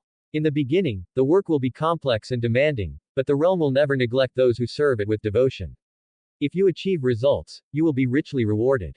He extended a hand and helped Loren to his feet. Loren bowed his head in promise. "I'll draft a complete plan at once, for minting the golden dragons and replacing the old coinage. I will not disappoint you. House Lannister has dealt in gold and money for millennia. In all Westeros, your grace aside, no one understands wealth better than a Lannister." Aegon nodded in approval, then proceeded to explain the treasury's structure and its unique position, how it would not fall under the full jurisdiction of the Master of Coin, but would answer only to the king of the Targaryen dynasty, with a high degree of independence. When their discussion concluded, Aegon accepted a goblet from a maid with a nod, tilted it back slightly, and took a small sip to moisten his throat. Then he turned to a nearby attendant and gave his command. "Summon all the maesters and archmaesters from the four towers to the Hall of 100 Hearths, along with the small council and the nobles residing here in Harrenhal." The attendants bowed and hurried off to carry out the order. "Your Grace, is there something more?" Loren asked softly, a touch of curiosity in his voice. "You'll know soon enough," Aegon replied with a gentle smile. Flamelin could barely contain his excitement. Aegon had already informed him that today he would receive his reward for inventing white sugar, but he had never expected such grand ceremony. All the maesters, archmaesters, nobles, and royal ministers of the new citadel were being summoned. Aegon intended to present the honor publicly. Grand Maester Gon was the first to enter the Hall of 100 Hearths. He respectfully saluted Aegon, then turned his gaze to Flamelin, studying him closely. As the Grand Maester of House Targaryen, Gon was the acknowledged leader of all the realm's maesters. He knew Flamelin well, both the man and his achievements, and he understood exactly why Aegon had summoned everyone here today. Even Gon felt a stir of anticipation, for Aegon had once promised him a reward as well. One by one, maesters in gray or white robes, their necks draped with chains of various metals, entered the hall. They bowed to the king, then stood in orderly silence. There was no whispering, no chatter. Their composed demeanor showed a high level of discipline and respect for the occasion. The small council and Harrenhal's nobles arrived shortly after and paid their respects to the king. Gon carefully tallied the number of maesters present. Once confirmed, he turned to Aegon and reported that all was ready. Aegon nodded slightly, rose slowly from the throne, and accepted the tray of white sugar from Flamelin's hands.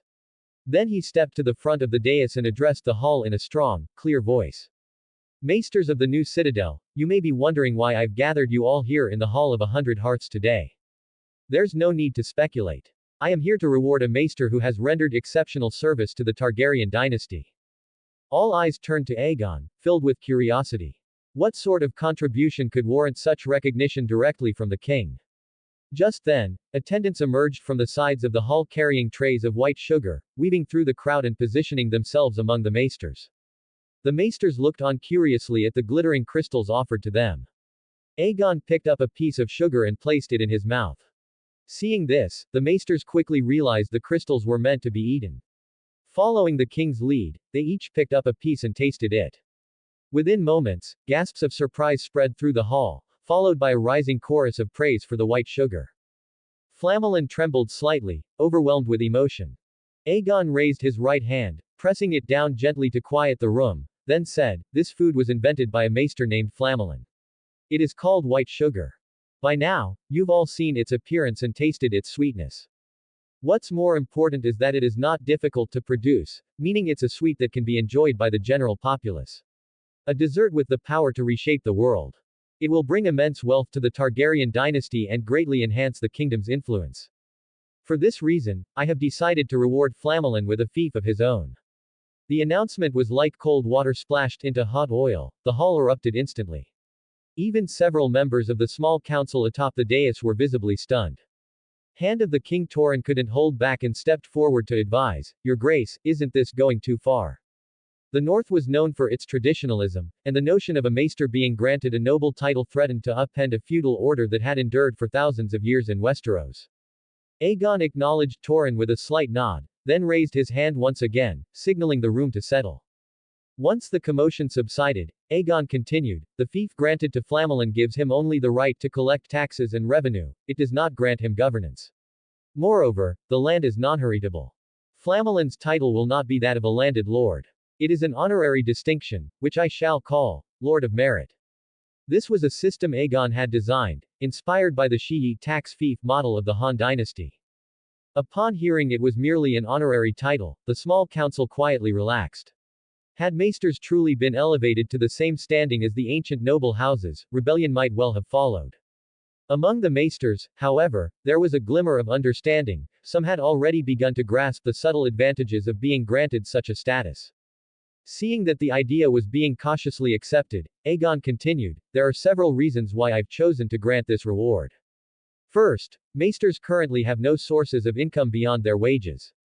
By granting a small, sustainable fief, not for lordship, but as a source of tax revenue and rental from serfunded lands, it provides the means to continue your research without financial strain. Second, the fiefs granted to maesterlords will be overseen by royal-appointed tax collectors. This ensures the maesters themselves can remain focused on their academic pursuits and research projects. Third, the white sugar invented by Flamelin is, in terms of value to House Targaryen, comparable to the annual tax income of several major castles. If I were to reward such an achievement with mere coin, I believe many of you, who dedicate yourselves to scholarly research, would feel slighted. That would only dampen your motivation. For these reasons, I chose this method of reward. My true goal is to encourage all of you to pursue innovation, to create and research academic projects that can bring immense benefit to the realm. As long as your work proves as groundbreaking as white sugar, I will continue to grant lands and honors." The maesters took time to reflect on Aegon's words. Before long, many felt his reasoning was sound. After all, Flamelin had created a treasure that could rival the wealth of an entire kingdom. A small, non-hereditary fief was a well-deserved reward. The ministers, however, remained mostly silent. Aegon had touched the very foundations of feudal tradition, and on several faces, there was thinly veiled discontent over the king's unilateral decision. Sensing this, Aegon addressed the small council with patience. "Lords and ministers, have you considered that this reward may benefit you as well? Your Grace, I fail to see how, said Torrhen, somewhat wearily. He believed that noble titles should not be granted so lightly. Aegon smiled at him and said, Lord Torrhen, have you considered this? If a maester from the new citadel can invent something like white sugar, something that brings the royal domain more wealth than several earldoms combined, why wouldn't there be a second such invention? As of now, only the royal family funds the maesters in their pursuit of new discoveries. But what if you lords and earls were to fund research yourselves? The resulting treasures would belong to the noble patron. Wouldn't that open up a new stream of income? The profits from white sugar are enough to make even dukes envious. Now imagine, if an earl funded such research and it succeeded, their domain's power might multiply several times over. And all it would cost is a century of tax revenue from a few towns. This is a win, for nobles, for maesters, and for the kingdom. Aegon's words finally clicked with the gathered nobles. Of course, if the crown could sponsor research, why couldn't they? If another invention like white sugar emerged, what heights could their house reach? With greater wealth, they would gain prominence in future campaigns of conquest, and naturally, their domains would expand. Your Grace, you are truly wise.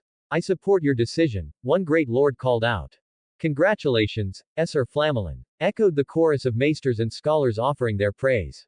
Aegon noticed that Lord Torrhen still looked less than pleased. He sighed inwardly, no policy could satisfy everyone. There would always be conservatives who believed change threatened the kingdom's stability. Though the nobles continued to look down on Flamelin's new honorary title, they were now casting serious glances at the maesters in the Hall of 100 Hearths, quietly wondering which one might be next to invent a treasure like white sugar. Aegon watched the maesters gather around Flamelin in celebration. This moment had raised the stature of their profession, and it would inspire more scholars to devote themselves to invention and research. As the ranks of maesters grew, their knowledge would drive reform after reform, lifting House Targaryen ever higher. After the events at the Citadel, the third year of the War of Conquest drew to a close. It was time to begin the conquest of the Iron Islands. Lord Loren had no choice but to temporarily hand over oversight of the Dragonlord treasury to his younger brother. He needed to return to Lannisport to prepare the navy. He had already offered Aegon 50 pounds of gold. If he didn't seize at least one or two prosperous islands, the loss would be enormous. The royal fleet, under master of ships Curlees, sailed from the Bay of Crabs into the Trident. At the same time, several major Riverlands lords had assembled their fleets at Seaguard. The Royal Navy would join them there before advancing on Ironman's Bay to strike the Iron Islands. Meanwhile, the major lords of the Reach had also completed their naval preparations and were en route to Fair Isle. The Riverlands, the Westerlands, and the Reach, three powerful forces, would unite under Aegon's command in a joint assault on the Iron Islands. Aegon would fly Valyrian and accompany the Reach fleet. Visenya would accompany the royal fleet of the Riverlands.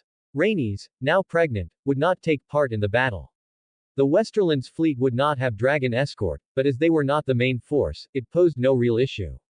Outside Harrenhal, Aegon mounted Balerion and waved farewell to his ministers, sisters, maesters, and others.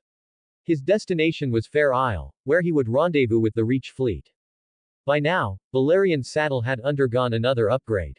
It was now convertible, fully enclosed, or with a retractable skylight for a semi-open design. This way, high-altitude wind and snow in winter were no longer a problem. When the skylight was closed, Balerion's body heat even made the cabin feel warm.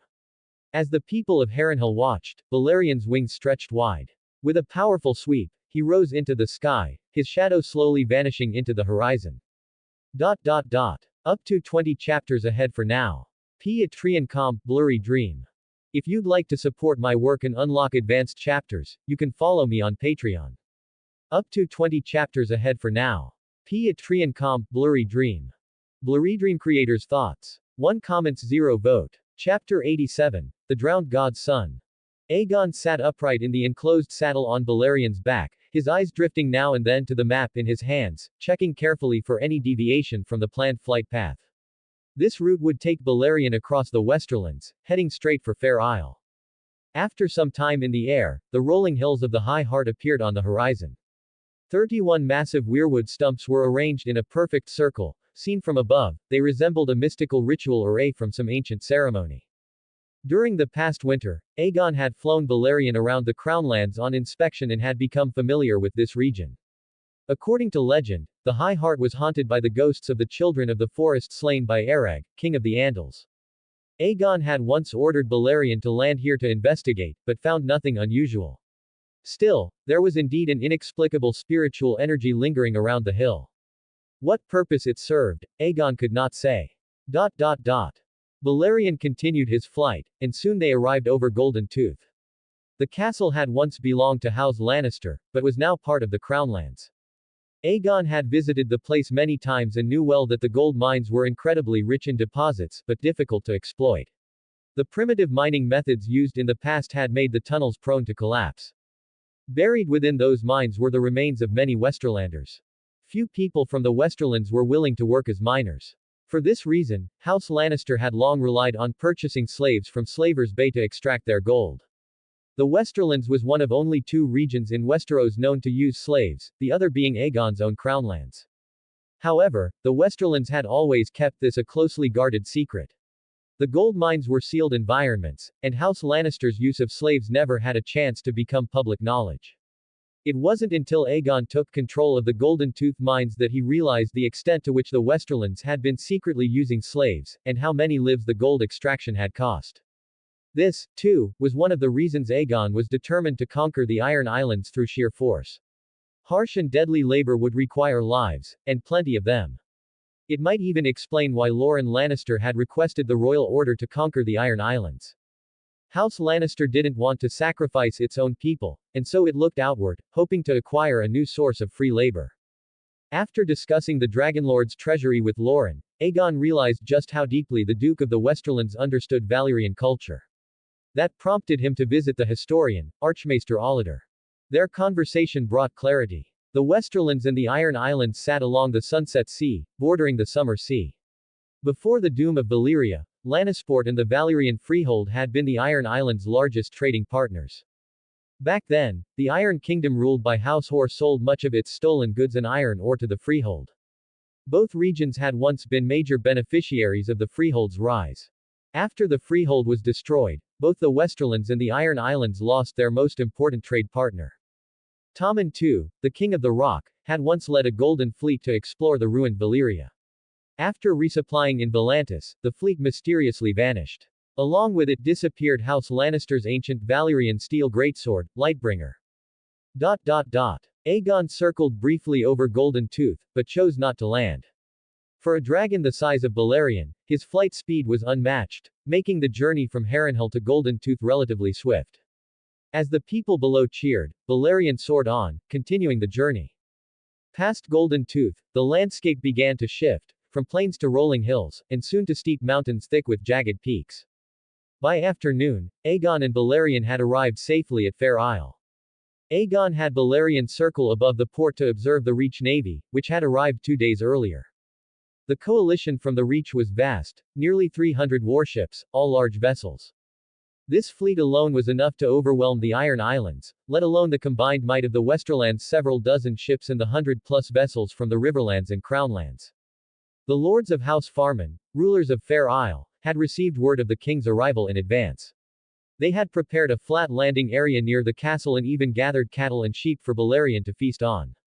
Descending slowly through the sky to the roar of familiar cheers, Balerion landed with a thunderous but steady thud. A latch atop the saddle unlocked, revealing a skylight. Aegon opened it and looked down. As the dragon touched down, the Riverlands nobles and the head of House Farman knelt together in solemn welcome. Aegon descended the rope ladder from Balerion's back, walked toward the assembled Reach lords, and helped them to their feet one by one, exchanging polite greetings as he went. Head of House Farman respectfully asked, "Your Grace, would you like to rest for a moment?" Aegon shook his head. "No need. Let's go straight to reviewing and discussing the strategy for attacking the Iron Islands." Head of House Redwyn appeared visibly excited. His family had contributed the largest and most formidable fleet among the Reach forces, making him the strongest contender for the ducal title. He extended his arm in invitation. "Your Grace, this way please. House Redwyn has engaged the Ironborn many times near the arbor. There are still a few points in the strategy we outlined in our letters that could use refining." Aegon gave a slight nod and walked beside him, conversing as they went. Not far behind, head of House Hightower, Manfred, frowned slightly. His family had committed everything to this campaign, fielding nearly 100 ships, yet compared to Redwyn's navy, there was still a significant gap. Worse, they had virtually no combat experience. House Hightower had never been known for martial strength. But as Manfred recalled that Aegon owed House Hightower a favor for helping with the relocation of the Maesters, and had promised them priority support, he felt reassured. The Reach Lords arrived at the main hall of Faircastle. In the center of the hall, several tables had been pushed together to form a large platform, on which a massive leather map had been spread. Wooden markers representing the various Iron Islands houses were positioned across it. Aegon's attention briefly landed on Lady Rhaedel, who stood among the Reach nobility. Perhaps because of her status as a bastard, she had not been permitted to formally greet the king. Within the hall, Aegon watched as Rhaedel walked toward him with elegance and grace, pouring him a cup of rose tea.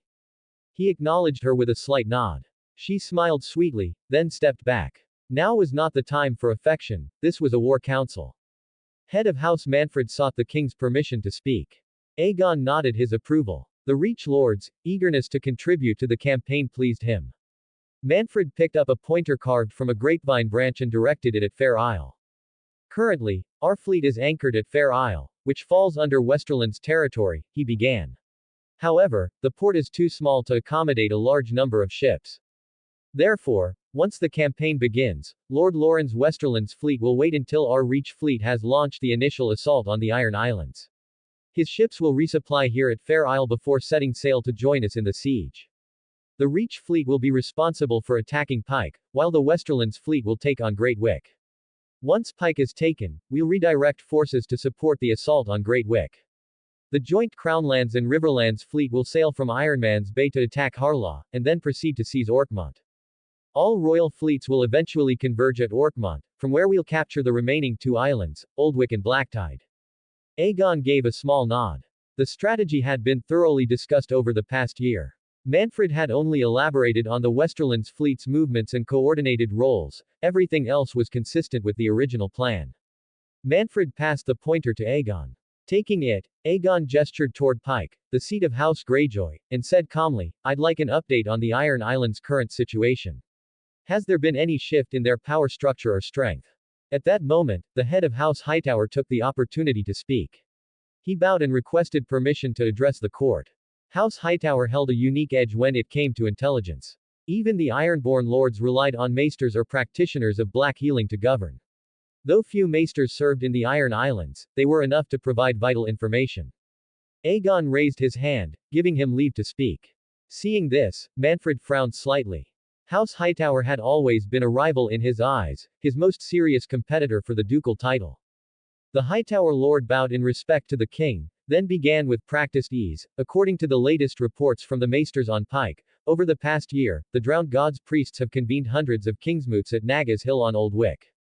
Nearly every single one descended into bloody conflict. Three major factions, Coran Volmark of Harlaw, the so-called son of the Drowned God, the Barefoot Prophet Lodos, and Viken Greyjoy, leader of the Raiders, along with their followers, have been fighting on land and sea for over a year. At that time, the waters between the islands were strewn with corpses, drawing hundreds of kraken, which fought among themselves over the remains. After more than a year of brutal infighting, the three factions within the Iron Islands were severely depleted. Now was the perfect moment to launch a war of conquest. Aegon frowned slightly, tapping the map with his fingers as he asked, "Hundreds of kraken. There are really that many in the Iron Islands? How many can these three factions actually control?" The head of House Hightower replied with a smile, "Not a single one. And most of those hundreds of kraken that appeared were no bigger than common squids, nothing to worry about. Originally, House Hoare possessed a well-established tradition of raising kraken. But when Black Heron was besieged by Your Grace at Harrenhal, two of the three factions, the Barefoot Saint Lodos and Viken Greyjoy, leader of the Raiders, joined forces to attack House Hoare's ancestral lands on Orkmont, sparking a rebellion that led to the fall of House Hoare. The technique for raising kraken was seized by the Barefoot Saint Lodos. The dozens of kraken that showed up near Old Wick had actually escaped from House Hoare's breeding grounds. Lodos claimed to the Ironborn that he had acquired the taming technique, and it seems the kraken at Old Wick were indeed brought there by him from Orkmont. But throughout the conflict between the three factions, no one ever witnessed him successfully commanding a kraken. Aegon pressed on, "So you're saying the Barefoot Saint Lodos really did obtain the kraken taming method, but he doesn't know how to use it himself?" He can only lure them with food. The head of House Hightower nodded. Highly likely. I suspect that, much like your Grace's Dragonlord bloodline, Kraken also require a specific lineage to be properly controlled. Lodos may lack the necessary blood, or perhaps he doesn't have it at all. So even if he possesses the method, he can only act like a dragonkeeper, able to feed Kraken, but not truly command them. That's why I believe we must adjust our conquest strategy. We need to capture both the barefoot Saint Lodos and Corin Volmark alive. First, because Lodos holds the taming technique. Second, because Corin Volmark's grandmother was Heron's sister, he carries the blood of House Hor. If we want the Kraken taming technique, we need both of them. The lords of the Reach all began to breathe more heavily. Kraken were kings of the sea. House Hor had ruled the oceans for centuries thanks to them. Back when House Hor reigned over the Iron Kingdom, every inch of Westeros, western coast that could smell the sea or hear its waves was under their dominion. No one heard the name of the Iron King without going pale. Even Argilac the Arrogant, the last Storm King, had to seek an alliance with House Targaryen's Dragonlord to withstand the Iron Kingdom's onslaught. Who wouldn't want such overwhelming naval power? They might not rival the Dragonlords, but at the very least, they could reign supreme over all other seaborne forces. Aegon said flatly, back in the days of the Valyrian Freehold, Krakens were nothing more than dragon snacks. Though most dragons soar through the skies, every dragon can swim. Their flames are just as deadly underwater. The head of House Hightower quickly agreed, of course. No Kraken could ever compare to a dragon. The strongest Kraken is only about 10 meters long. Even underwater, a dragon would tear it apart with ease. The other lords eagerly echoed their support for Aegon, showering him with praise. Aegon gave a light cough, and the room immediately fell silent. Everyone waited for his command. Aegon spoke. Capture Corin Volmark and Lodos alive. Pass this order to the fleet of the Westerlands and the joint fleet of the Crownlands and Riverlands. I don't mind adding another Kraken family to the Targaryen dynasty, so long as they swear eternal loyalty to the crown. Your Grace is wise, said Manfred, head of House Manfred. Your foresight humbles us, Your Grace, echoed the head of House Hightower. We shall carry out your divine will, my king, pledged the other lords in unison. Up to 20 chapters ahead for now.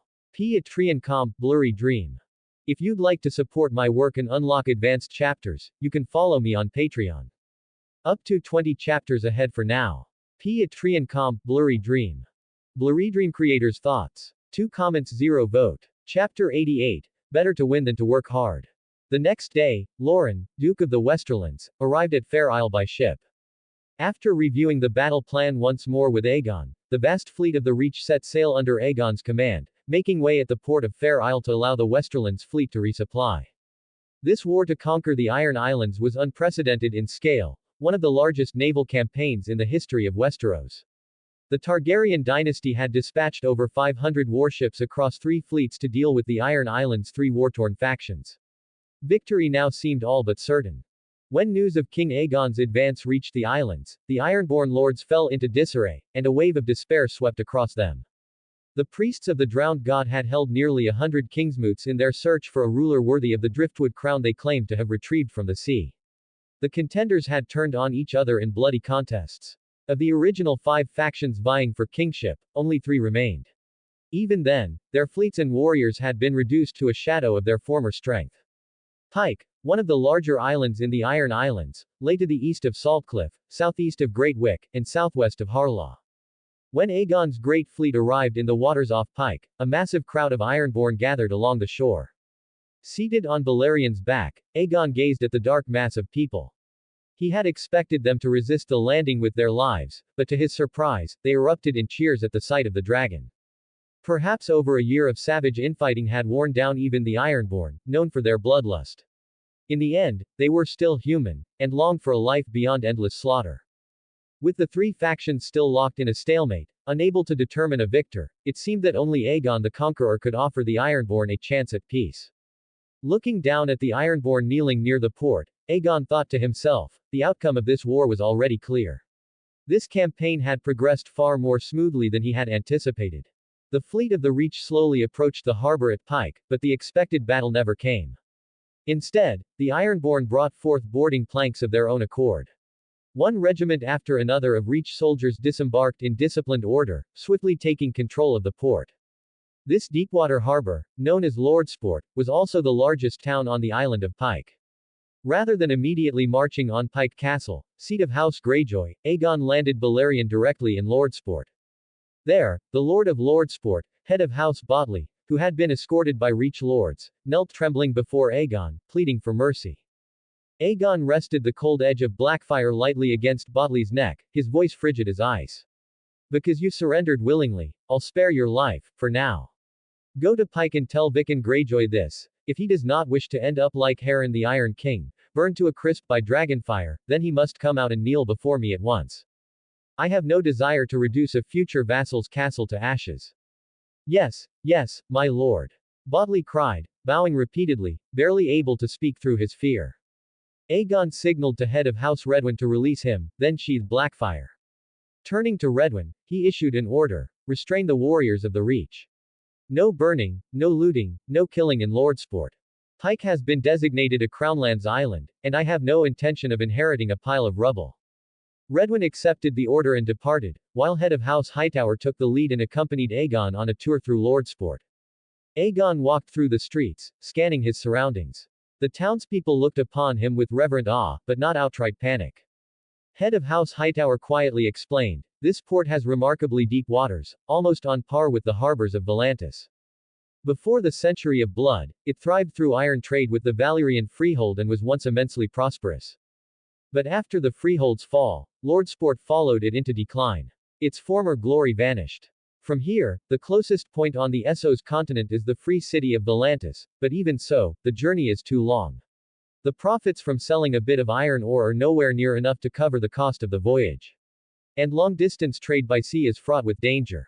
If a shipwreck occurs, the merchant guild that owns the cargo vessel would be utterly ruined. Aegon listened in silence as Hightower recounted Lordsport's past. The once glorious harbor before him now lay in decline and ruin. The Iron Islands had suffered through more than a year of brutal civil war. The common folk were pushed to the brink. As Aegon walked the streets, the Ironborn he passed were gaunt, skeletal, living proof of how deeply the war had devastated this land. The head of House Seri, commander of the Shield Islands, reported to Aegon, Your Grace, I've carefully inspected the harbor. There are just over 20 longships, most of them belonging to House Greyjoy. Do not touch those ships or their cargo.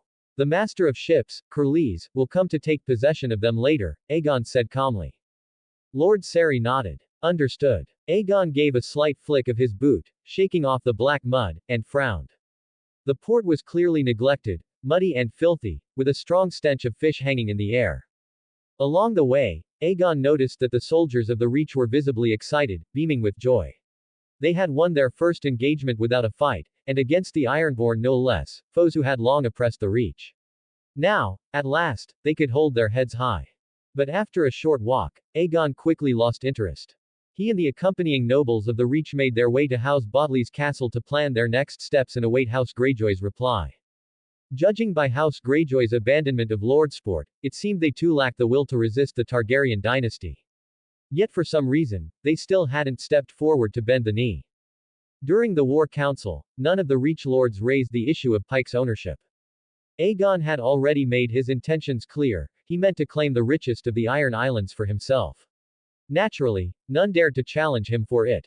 Lord Redwyn spoke first. Your Grace, in my view, we should immediately dispatch my house's fleet to attack Saltcliffe. I suspect the Westerland's fleet has only just arrived off the coast of Great Wick. Saltcliffe lies right beside it. If Saltcliffe sends reinforcements to flank Great Wick, the Westerland's fleet could fall into a dangerous position. Seeing how weakened the Iron Islands were, the Reach Lords eagerly volunteered for action. Some even proposed dividing their forces to strike on multiple fronts.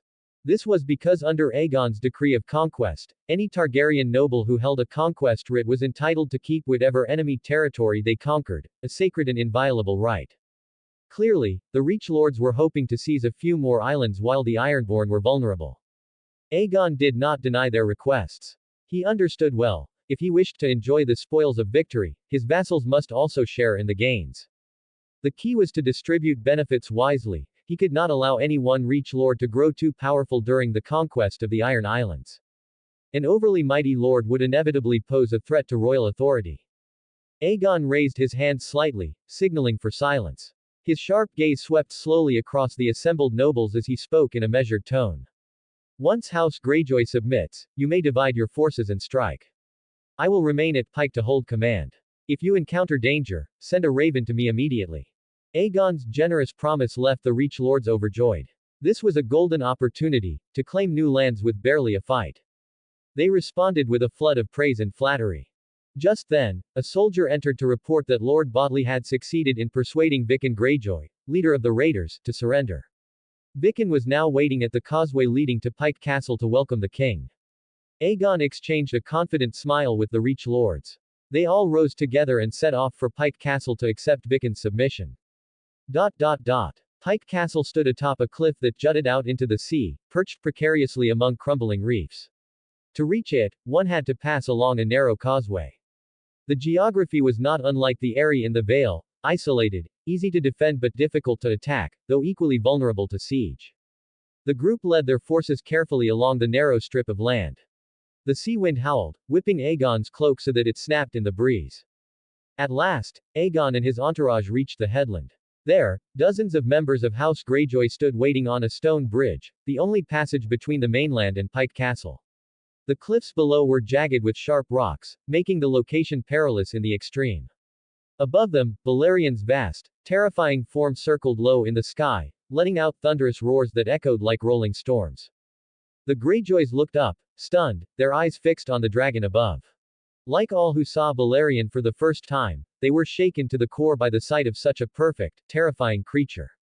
Seeing Aegon's army approaching, Viken stepped forward with his kin, dropped to one knee, and offered surrender in the manner of the Greenlands, raising his weapon high with both hands in a gesture of respect. Escorted by several Reach nobles, Aegon approached slowly. He took Viken's long-handled battle-axe, gave it a slight heft, and noted its considerable weight. Your Grace Aegon, House Greyjoy offers its loyalty to you and your Targaryen dynasty, Viken said in a deep, gravelly voice, his head bowed low. We humbly beg your mercy. But Aegon raised the axe and placed its blade against Viken's neck. He tilted his head slightly, eyes sharp as a blade, and calmly said to Viken, loyalty to me comes at a price. The members of House Greyjoy grew visibly restless at those words. They clenched their fists, their glares fixed on Aegon with fury, and tension crackled in the air. The Reach nobles instinctively tightened their grips on their weapons, scanning their surroundings with vigilance. Even the sea breeze seemed to pick up, as if mirroring the sudden shift in mood. Viken slowly raised his head to meet Aegon's gaze. He seemed unfazed by the axe blade grazing the skin of his neck. His voice was solemn. House Greyjoy is willing to pay the price, and to remain forever loyal to you. Aegon laughed twice, though the axe in his hand remained firmly pressed to Viken's throat. Very well. But tell me, are you willing to abandon the old way of the Ironborn? If you swear allegiance and still turn to piracy, stirring the Ironborn to return to their raiding, then I see no reason to accept you as a vassal. The old way referred to the Ironborn's tradition of plundering, replacing trade with warfare, calling it paying the iron price. Viken bowed his head slightly, yet before he could answer, one of his kinsmen suddenly sprang up. With a snarl, the man pulled a dagger from his cloak and lunged at Aegon like a mad beast. But before the well-guarded Reach nobles could react, Viken moved first. He seized the man's arm, twisted the dagger from his grasp, and drove it cleanly into his throat. Then, without flinching, he offered the bloodied blade to Aegon with both hands. Looking at Aegon with unwavering sincerity, Viken made his vow. House Greyjoy renounces the old way. From this day forward, pirates shall be our mortal enemies. Any who cause unrest in the seas of the Targaryen dynasty will face the wrath of House Greyjoy first. Aegon stared at him, his expression unreadable, his gaze sharp with judgment and caution. He gave a slight shake of his head and asked, what is your house's motto? Viken's lips parted, but hesitation clouded his face. Finally, he forced out the words, heavy and reluctant, we do not so. Aegon pressed on, and what should it be now? Viken's body trembled. In Westeros, a house's words were its soul, passed down for generations, sacred and inviolable. To change them was no small thing. If House Greyjoy still held to we do not so, how could Aegon trust any oath they swore? Even if Viken remained faithful, there would always be those in his house who clung to the old ways. Viken fell silent, wrestling with the weight of the choice. But Aegon's axe was unrelenting, its edge now biting into his neck. Blood trickled down in thin streams. Time was running out. At last, his chest soaked in blood, Viken summoned the last of his strength. He raised his head to look Aegon in the eye, his voice trembling but resolute. From this day on, House Greyjoy's words are, the old way rewards toil. Aegon's cold, frostbitten expression finally softened into a smile. Well said, he replied, satisfied. House Greyjoy will rise to new heights within the family of House Targaryen. From that moment on, the Iron Islands lost a raider named Viken, and gained a builder in his place. Aegon quickly reached out to help him up. Viken tried to stand, but his legs gave out from blood loss, and he stumbled. Alarmed, Aegon shouted, Maester! Quickly, stop the bleeding. The healer rushed forward and carefully tended Viken's wounds. With the ceremony complete, the soldiers of the Reach entered Pike Castle in orderly formation, beginning the disarmament of House Greyjoy. If the Greyjoys wished to keep their ancestral seat, they would need to prove their worth in the coming campaign. Aegon and his Reach vassals crossed the stone bridge into the heart of the castle. Pike was unlike any other stronghold, its towers connected by swaying rope bridges and constantly shifting walkways. The towers, walls, and cliffs were all carved from the same gray-black stone as the island itself. Time had weathered every surface, dark moss crept along the masonry, silent testimony to centuries of wind and sea. Inside the largest stronghold, a new war council convened. Viken, bandages wrapped tightly around his neck, sat beside them. The new strategy took shape. House Greyjoy would serve as auxiliary troops in the conquest of the remaining Iron Islands, but any territory seized would not belong to them. Aegon remained stationed at Pike while several of the major Reach lords split their forces to begin sweeping the other islands. From that moment on, the competition for the title of Lord Paramount of the Reach escalated into open rivalry. The Reach lords divided into two camps, one supporting House Redwyn, the other backing House Hightower. Aegon sat on the seastone chair, deep in thought, weighing which candidate would best serve the realm as the coastal Duke of the Reach. At that moment, Lady Rhaedel approached with a steaming cup of fragrant tea. Aegon gently waved away the attendants in the hall, finally granted a rare moment of peace to share with his lover. Rhaedel's unique black and green hair, striking and otherworldly, never failed to captivate him. He pulled her close, inhaling the soft scent of her hair, basking in the fleeting stillness and warmth. Your Grace, Rhaedel murmured as she nestled in his arms, are you troubled by the choice of Lord Paramount for the Reach? Since she'd brought it up, Aegon followed her lead. Rhaedel, what do you think? I believe House Redwyn is the better choice, she said softly, tracing her fingers across his chest. House Hightower is too dominant. When I managed the servants in Highgarden, many of them only knew the Hightowers, they didn't even recognize the Targaryen royal house. You make a fair point, Aegon said, eyes still closed, enjoying her touch. But have you considered what kind of life our future children will face in the Reach? Should they grow up beneath the shadow of two great lords? Rhaedel's hand paused. Her voice softened, almost wistful. I'm just a bastard. Even if I bear your children, they'll still be bastards. What else could I possibly want? If you truly had no ambition, Aegon replied evenly, you wouldn't have brought up the matter of the duchy. You don't need to hide it from me. There's no shame in wanting power. What you deserve, and what your children deserve, I will give you. Your Grace. Rhaedel looked up at him, eyes shining with both gratitude and a quiet, unspoken longing.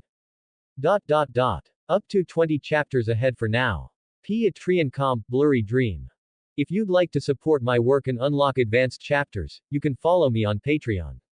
Up to 20 chapters ahead for now. Patreon comp BlurryDream. New translation, Harry Potter, Platinum Dragon Wizard. Feel free to add it your library if you like it. BlurryDream creators' thoughts. 2 comments 0 vote. Chapter 89, The Sea Granted Monarchy. At that time, Aegon divided the Reach using Highgarden as the boundary, splitting it into inland and coastal regions. The two new titles to be established were the Lord Paramount of Riverdeep for the coastal territories and the Lord Paramount of Riverside for the inland lands.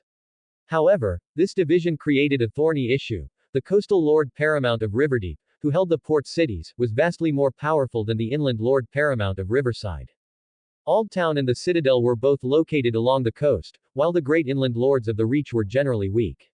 Even the most prominent, House Tyrell and House Tarly, were merely Tier 1 powers and stood no chance of balancing against the Tier 0 houses like Hightower and Manderley.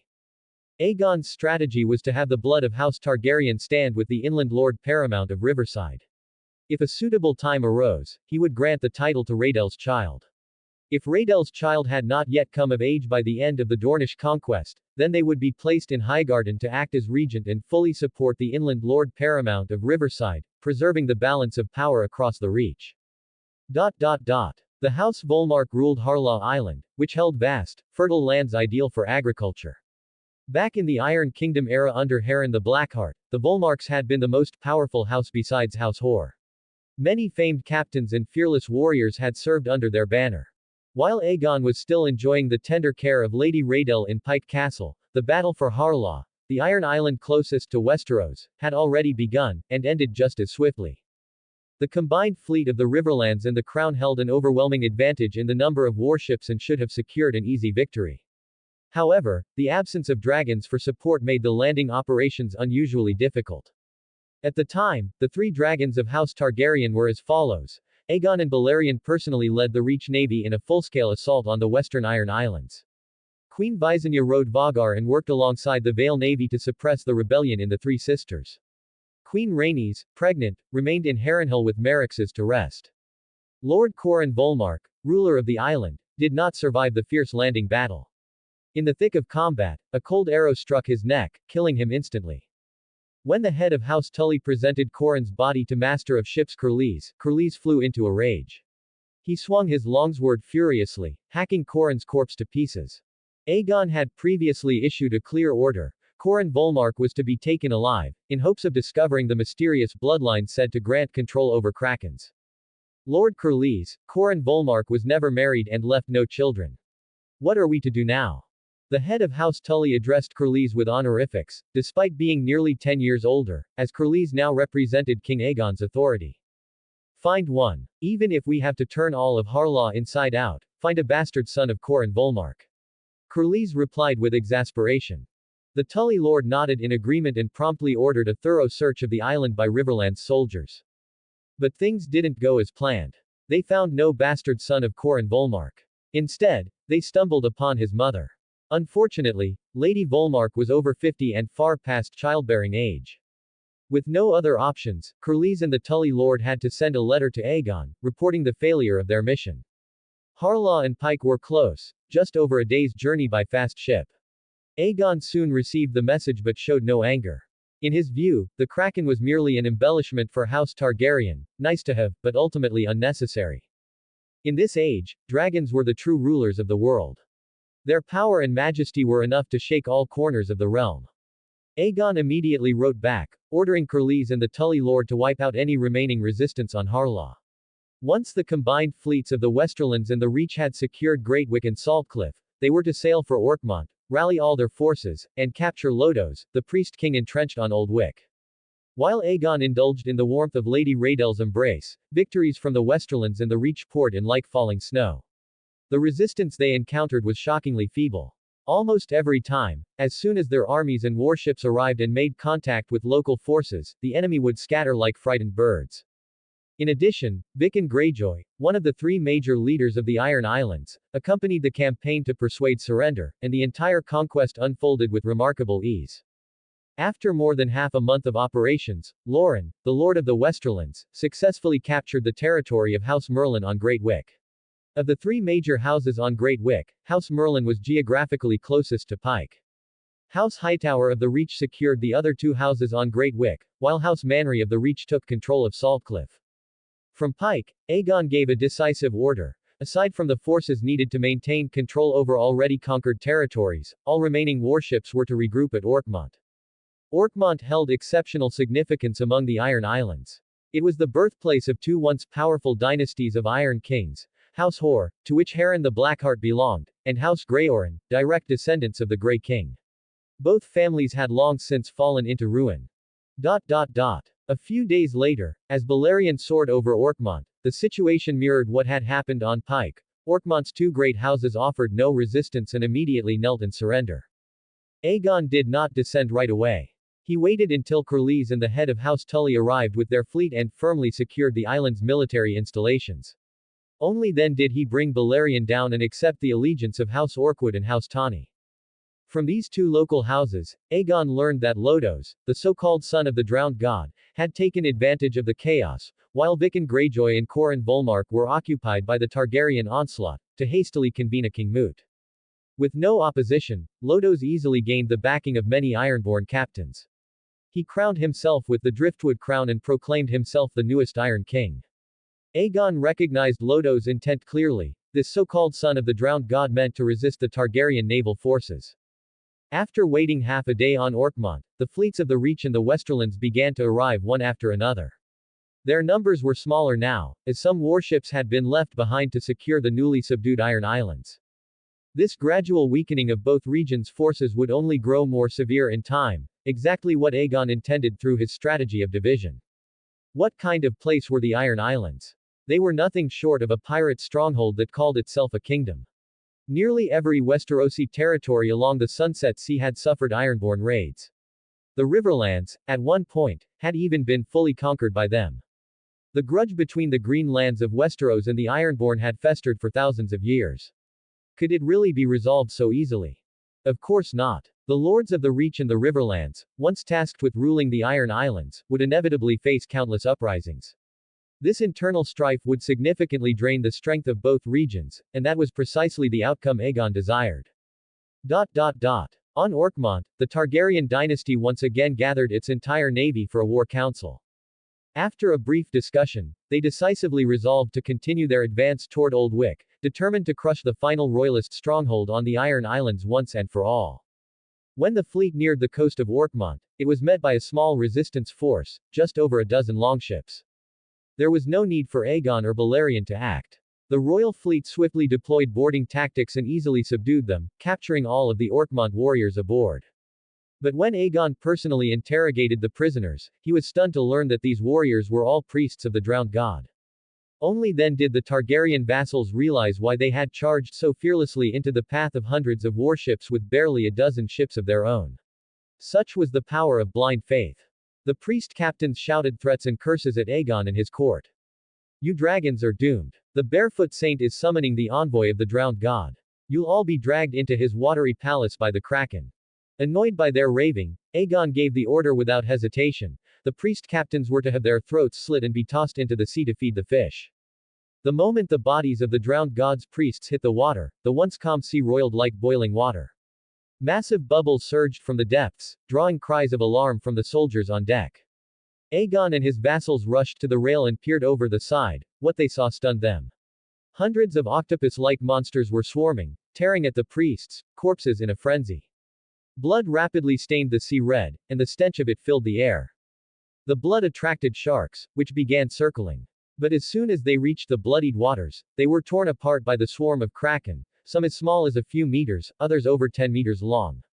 The scene was savage and terrifying. The vassals of the Targaryen dynasty stood frozen in shock. They had never imagined that the priest King Lodos had actually managed to summon a host of kraken. While most of them were only a meter or so long, one or two of the creatures were easily over 10 meters, giant squid-like monstrosities. Yet strangely, the kraken did not attack the Targaryen fleet. Aegon immediately understood. Without a controller, the kraken were nothing more than mindless beasts. It seemed the rumors were true. Priest King Lodos had no way of commanding them. Just then, Valyrian let out a thunderous roar from above. Without waiting for Aegon's command, he dove toward the sea like an arrow loosed from a bow. He snatched one of the massive kraken, over 10 meters long, in his jaws, then beat his wings and soared high into the sky. With just a few gulps, Valyrian devoured the creature whole. Still unsatisfied, he dove again. This time, he clutched another kraken in his mouth, while his two immense claws seized several more.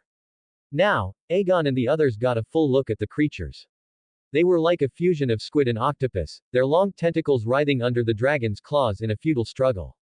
Once Balerion had finished what was in his mouth, he made quick work of the ones clutched in his talons as well, devouring them one by one.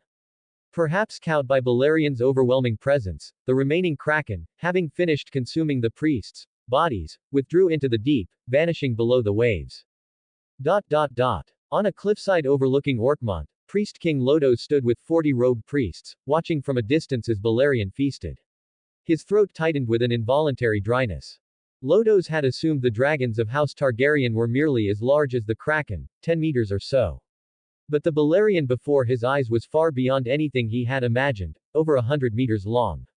How could such a terrifying creature exist in this world? Even the sea dragon Naga of the Age of Heroes likely wasn't this immense. Saint, what should we do now? One of the priests asked, unable to hold back. Lodos slowly turned around, looked at his companions, and said calmly, I don't know either.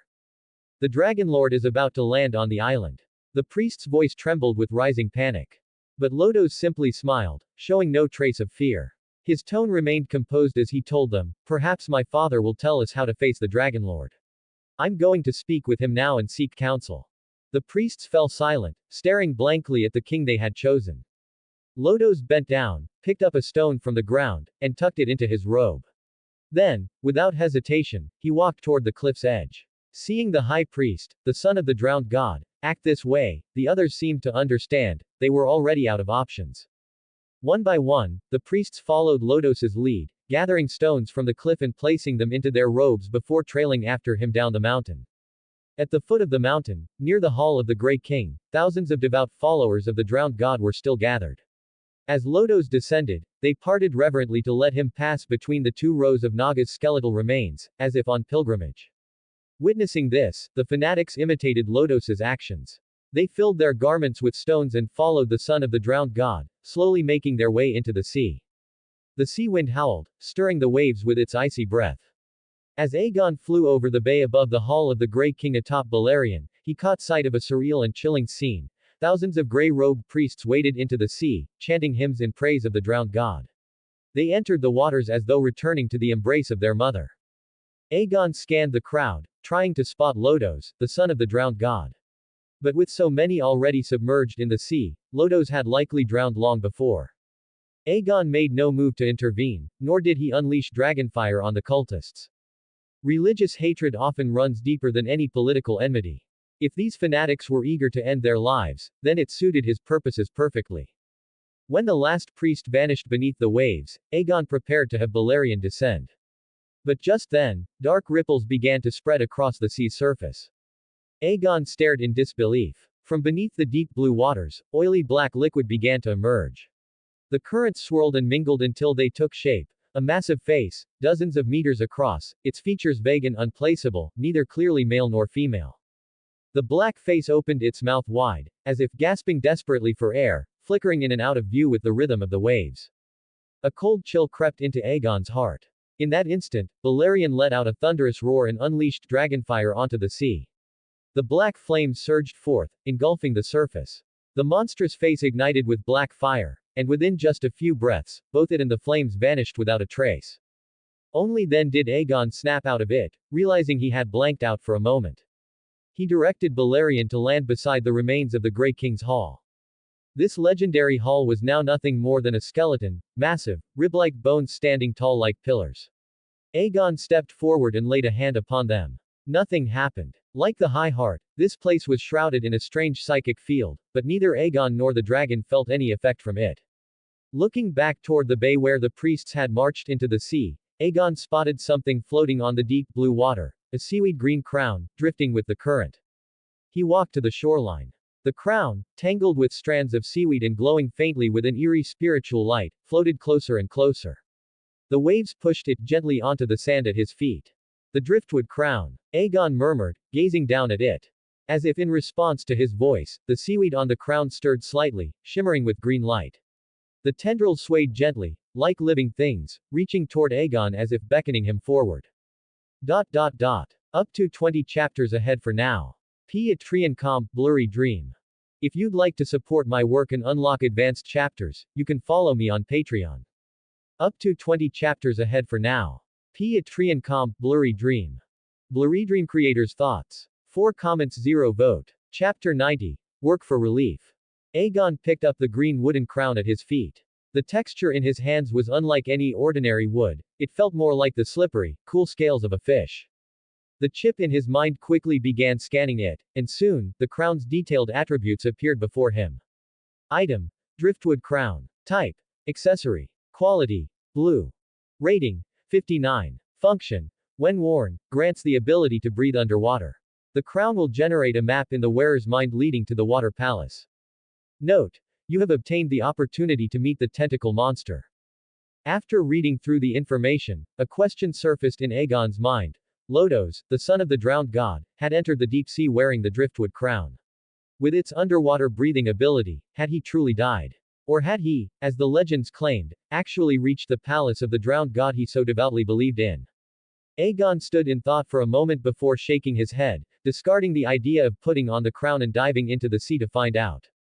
Whatever the truth, the drowned god didn't seem like the benevolent sort. There was no need to take that kind of risk. By then, the Targaryen army had already landed on the island. The two noble houses of Old Wick, House Drum and House Goodbrother of Shatterstone, saw that the tide had turned and chose to surrender without a fight. Corlys brought them before Aegon, who calmly accepted their oath of loyalty. The two lords prostrated themselves on the ground, pouring out words of flattery and praise.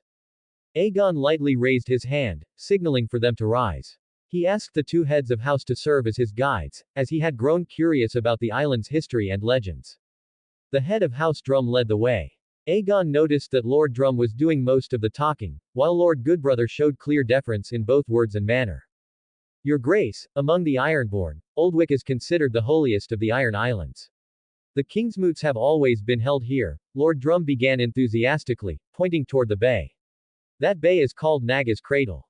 Legend has it that during the Age of Heroes, the Great King lured the sea dragon Naga to these shores with food, and then slew it right here on the beach using a magical weapon. Your Grace, if you look there, those white bone pillars rising from the hall of the Grey King, they are said to be the ribs of Naga herself. The Kingsmoot had been suspended for centuries, but in recent years, rebellion in the name of the drowned god revived the old rite. Tens of thousands of Ironborn died in the strife, and we of Old Wick suffered greatly. If not for your Grace, the true and supreme king, descending upon the Iron Islands, who knows how many more years the three pretenders would have fought over the throne. This way, please. Lord Drum bowed deeply and led Aegon toward a nearby hill. With Corlys and his elite guards surrounding him, Aegon followed Lord Drum up the steep slope. The hill was covered in wild grass, and from its summit, one could see all of Naga's Cradle stretched out below. From here, Aegon could also see the surrounding coastal waters of Old Wick. He noticed disturbed stones on the ground, evidence that someone had recently been here. Perhaps Lodos, the son of the drowned god, had visited this place before vanishing. Lord Drum continued his explanation. This is Naga Hill, the site of the Kingsmoot. Those who seek the throne stand upon, yes, this very stone platform to give their speech and win the support of the Ironborn captains. The one who gains the most support becomes king of the Iron Islands. Aegon stepped onto the Kingsmoot platform. It was a massive rectangular slab of dark stone, its material unknown. He spoke in a deep, commanding voice. From this day forward, there shall be no more kings of the Iron Islands, only the king of the Targaryens. Lord Drum and Lord Goodbrother exchanged glances. Under the watchful gaze of Corlys and the surrounding guards, they obediently knelt before Aegon, who stood upon the stone platform, and swore their allegiance in unison. With that, the war of conquest in the Iron Islands could be considered complete. The three great Ironborn factions had either submitted or been destroyed beneath the ironclad might of the Targaryen fleet. All had bowed to their new king. Of the Iron Islands' 8 major isles, only the two most remote, Lonely Light and Blacktide, remained unconquered. Aegon did not continue the northern march. Instead, he sent ravens to those 2 islands, ordering their lords to come to Old Wick and present themselves before the Dragonlord. These 2 islands were of little value within the Iron Islands and held the weakest power among the isles. Upon receiving Aegon's orders, they dared not show the slightest resistance. Aegon commanded that the Hall of the Grey King be carefully restored. In this hall, rich with symbolic weight and history for the Ironborn, he hosted a grand banquet to celebrate the victory in the War of Conquest. It was here he intended to bestow new titles upon the lords from the Riverlands, the Reach, and the Westerlands. Originally, Aegon had planned to hold the investiture ceremonies for the 2 dukes in the newly constructed city of King's Landing, to enhance the sacred prestige of the future royal capital. However, due to the scale and grandeur of its design, King's Landing was still far from complete. Even after 3 or 4 years of construction, the 3 outer court palaces meant for handling state affairs had yet to be roofed. At the banquet, several beautiful daughters of Ironborn noble houses moved gracefully through the hall, pouring wine and entertaining the lords from the Green Lands. Aegon kept one arm gently wrapped around Lady Rhaedel's slender waist, raising cups and toasting freely with his vassals. Naturally, all the food and drink served at the feast had been thoroughly inspected by Aegon's personal guard beforehand. He had no intention of allowing any attempt at poisoning to succeed. A single incident could wipe out the Targaryen rulers and spell total ruin. Within the Hall of the Grey King, Aegon conferred the following titles. House Tully was granted the title Lord Paramount of the Trident, governing the Riverlands and Harlaw. Blacktide, meanwhile, was assigned to House Frey of the Reach. House Hightower was named Lord Paramount of the Reach, with authority over the Reach's coastal territories from Highgarden outward. Half of Great Wick, the other half now belonged to the Westerlands, and Saltcliffe. House Lannister of the Westerlands received the other half of Great Wick. The Ironborn lands in this region held valuable iron ore, leading Loren to feel that the 50 pounds of gold he had offered had been more than worth it. The islands under direct crown control now included Pike, Orkmont, Old Wick, and Lighthouse Island. Lighthouse Island was granted to House Velaryon and placed under the authority of the crown's vassals. Pike possessed the Iron Island's richest iron deposits, while Orkmont and Old Wick also boasted significant natural and mineral resources. For the court of the Targaryen dynasty, it was a celebration all around. Nearly every noble who had participated in the War of Conquest had received their share of spoils and reward. But for the native lords of the Iron Islands, the mood was quite different. Each of them now had a liege lord imposed over their heads. Aegon, of course, noticed the sour looks on the local nobles' faces, but it was all within his expectations. He mused silently. If you don't stir up trouble or cause unrest, how else will I find a reason to weaken the great houses of Westeros? During the feast, Loren, Lord of the Westerlands, proposed that he and the two newly appointed dukes adopt male heirs from the Ironborn vassal families as foster sons, to foster stronger ties between the native lords and their new overlords. Aegon sat at the head of the hall, privately amused. He saw clearly how, upon hearing Loren's suggestion, the native Ironborn lords nearly burst into flames. It was as if they might leap forward any second to hack Loren to pieces. The two new dukes considered the idea, then nodded in agreement. After all, the Ironborn had opposed them for millennia, there was no telling when a rebellion might flare again. Keeping one or two noble heirs close as hostages would serve as a useful countermeasure. At that moment, all eyes turned to Aegon, waiting to see how he would respond. If Aegon disapproved of the plan, the other three lords would certainly back down from taking Ironborn heirs. But Aegon was too busy whispering and flirting with Lady Rhaedel to pay any attention to the room. Seeing this, the three lords understood clearly, Aegon had given his silent approval. The Ironborn, meanwhile, sank into silent gloom. Inwardly, they came to a bitter realization. The new king had little affection for these conquered vassals. After 3 days of celebration on Old Wick, the Targaryen army, under the command of the three lords, began to disperse and return to their respective fiefdoms in the Iron Islands. After all, the newly acquired territories needed to be explored to see what resources or valuables they held. Aegon, meanwhile, returned to Orkmont with Lady Rhaedel. For centuries, House Hoare had treated Orkmont as the royal seat of the Iron Islands, and compared to Old Wick, it was far more comfortable and pleasant. The three lords accompanied Aegon to Orkmont, issuing orders to their troops via ravens. Aegon remained on Orkmont after returning, just like the three lords, who did not immediately head back to Harrenhal. As the newly annexed Iron Islands still required the king's presence to suppress unrest, Aegon planned to stay until the situation stabilized before returning. In his second month on Orkmont, Aegon received a letter from Queen Visenya. She reported that the rebellion in the Three Sisters had been quelled by the combined efforts of the Vale fleet and Visenya herself. She inquired when Aegon planned to return to Harrenhal. Aegon replied only that the Iron Islands still needed his presence and that his return date was uncertain. With the submission of the Three Sisters and the Iron Islands, all of Westeros south of the Wall had come under King Aegon's rule, except for Dorne. Aegon instructed Visenya to lead the effort to persuade the kingdom of Dorne to surrender. He dispatched an envoy made up of high lords, maesters, and septons to Sunspear to negotiate with Maria Martell, the Yellow Toad of Dorne, presenting the many advantages of joining a unified realm. Aegon expressed his willingness to grant House Martell the title of Lord of Dorne. At the same time, he issued a stern warning. If Dorne still refused to yield by the time he returned from the Iron Islands, House Martell would face the same fate as the Iron Islands, not as an independent duchy, but divided among the vassals of House Targaryen. After sending the letter, Aegon once again lost himself in the tender embrace of Lady Rhaedel. Months passed quietly. Even Rhaenys, who was now pregnant, began urging King Aegon to return to Harrenhal. After months of effort, Lady Rhaedel had finally conceived the king's child, and her body had begun to show clear signs of pregnancy. During those months, the Iron Islands indeed became plagued with problems. After all, it was the Green Lands that had conquered the Ironborn, and many of the Ironborn remained unwilling to accept the rule of Westerosi lords. From time to time, rebellion would flare up. Nobles from the Reach, Riverlands, and Westerlands were frequently targeted in assassination attempts, and some Ironborn even formed raiding parties dozens strong to attack the residences of the Three Lords. Although several Westerosi nobles were killed or wounded, all uprisings were eventually crushed. The reason Aegon and the Three Lords had not returned to Westeros was precisely because they were busy rooting out these rebel elements. The prisons on Orkmont began to fill to capacity. Conditions on the other 7 islands of the Iron Islands were likely even more dire, with the number of criminals continuing to climb. Though the Targaryen dynasty had used iron-fisted tactics to suppress the unrest, a new problem emerged: what to do with the ever-growing number of Ironborn prisoners. A massacre would only further fuel ethnic tensions between the people of Westeros and the Ironborn.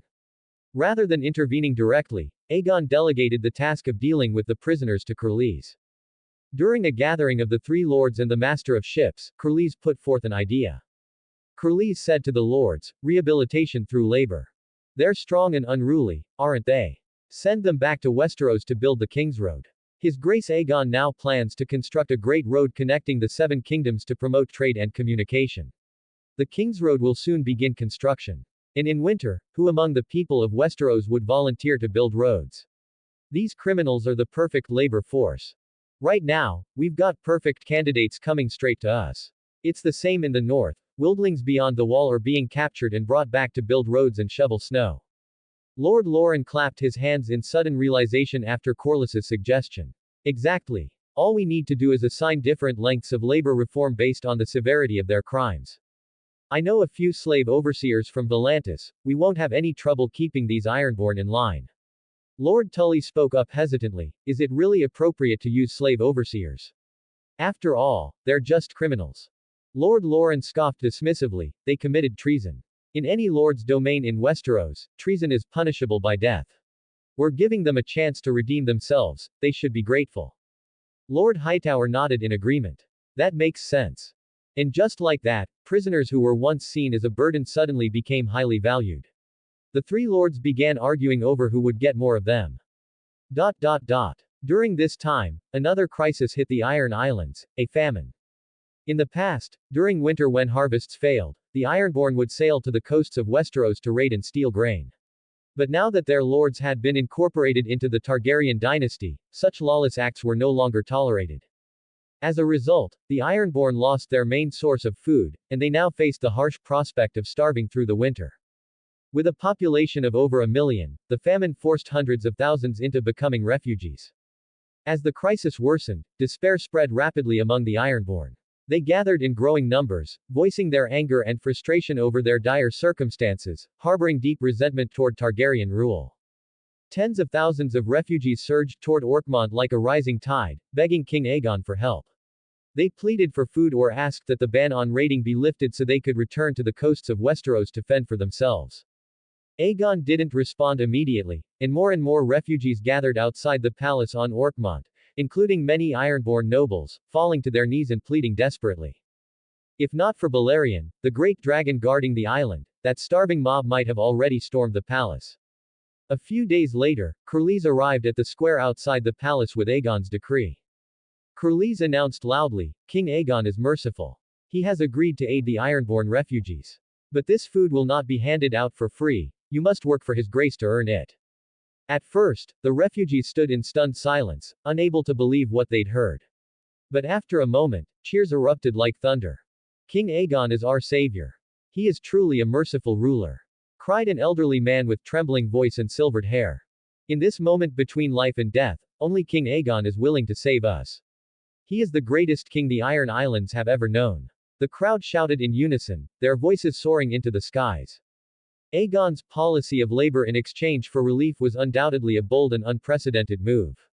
The Targaryen navy swiftly mobilized, transporting the tens of thousands of refugees gathered on Orkmont. Some were sent to construction sites in King's Landing to help build the capital, others were dispatched to the gold mines in the Westerlands and the iron mines on Pike to work in extraction. Aegon's father, Arion, who oversaw the Federal Council, took charge of purchasing large quantities of grain from the continent of Essos to ensure the refugees didn't starve. The white sugar invented in Harrenhal was now mainly exported to several free cities in Essos, providing ample funds. The three lords followed Aegon's example, adopting the same method to manage the refugees in their territories. Some were sent to work in the mines, others to build King Aegon's road. This grand road connecting all 7 kingdoms was a task personally assigned by Aegon. Each territory was responsible for a segment, and any lord who lagged behind in progress would face penalties in taxation. That winter, ship after ship loaded with iron ore sailed from the Iron Islands to the crownlands of Westeros. Aegon standardized the purchase price and bought all the ore. At the time, the Iron Islands were too far from Volantis for efficient trade, allowing Aegon to purchase iron at extremely low prices, laying the foundation for his next phase, constructing road and rail networks within King's Landing. Up to 20 chapters ahead for now. Patreon.com, BlurryDream. If you'd like to support my work and unlock advanced chapters, you can follow me on Patreon. Up to 20 chapters ahead for now. Patreon.com, BlurryDream.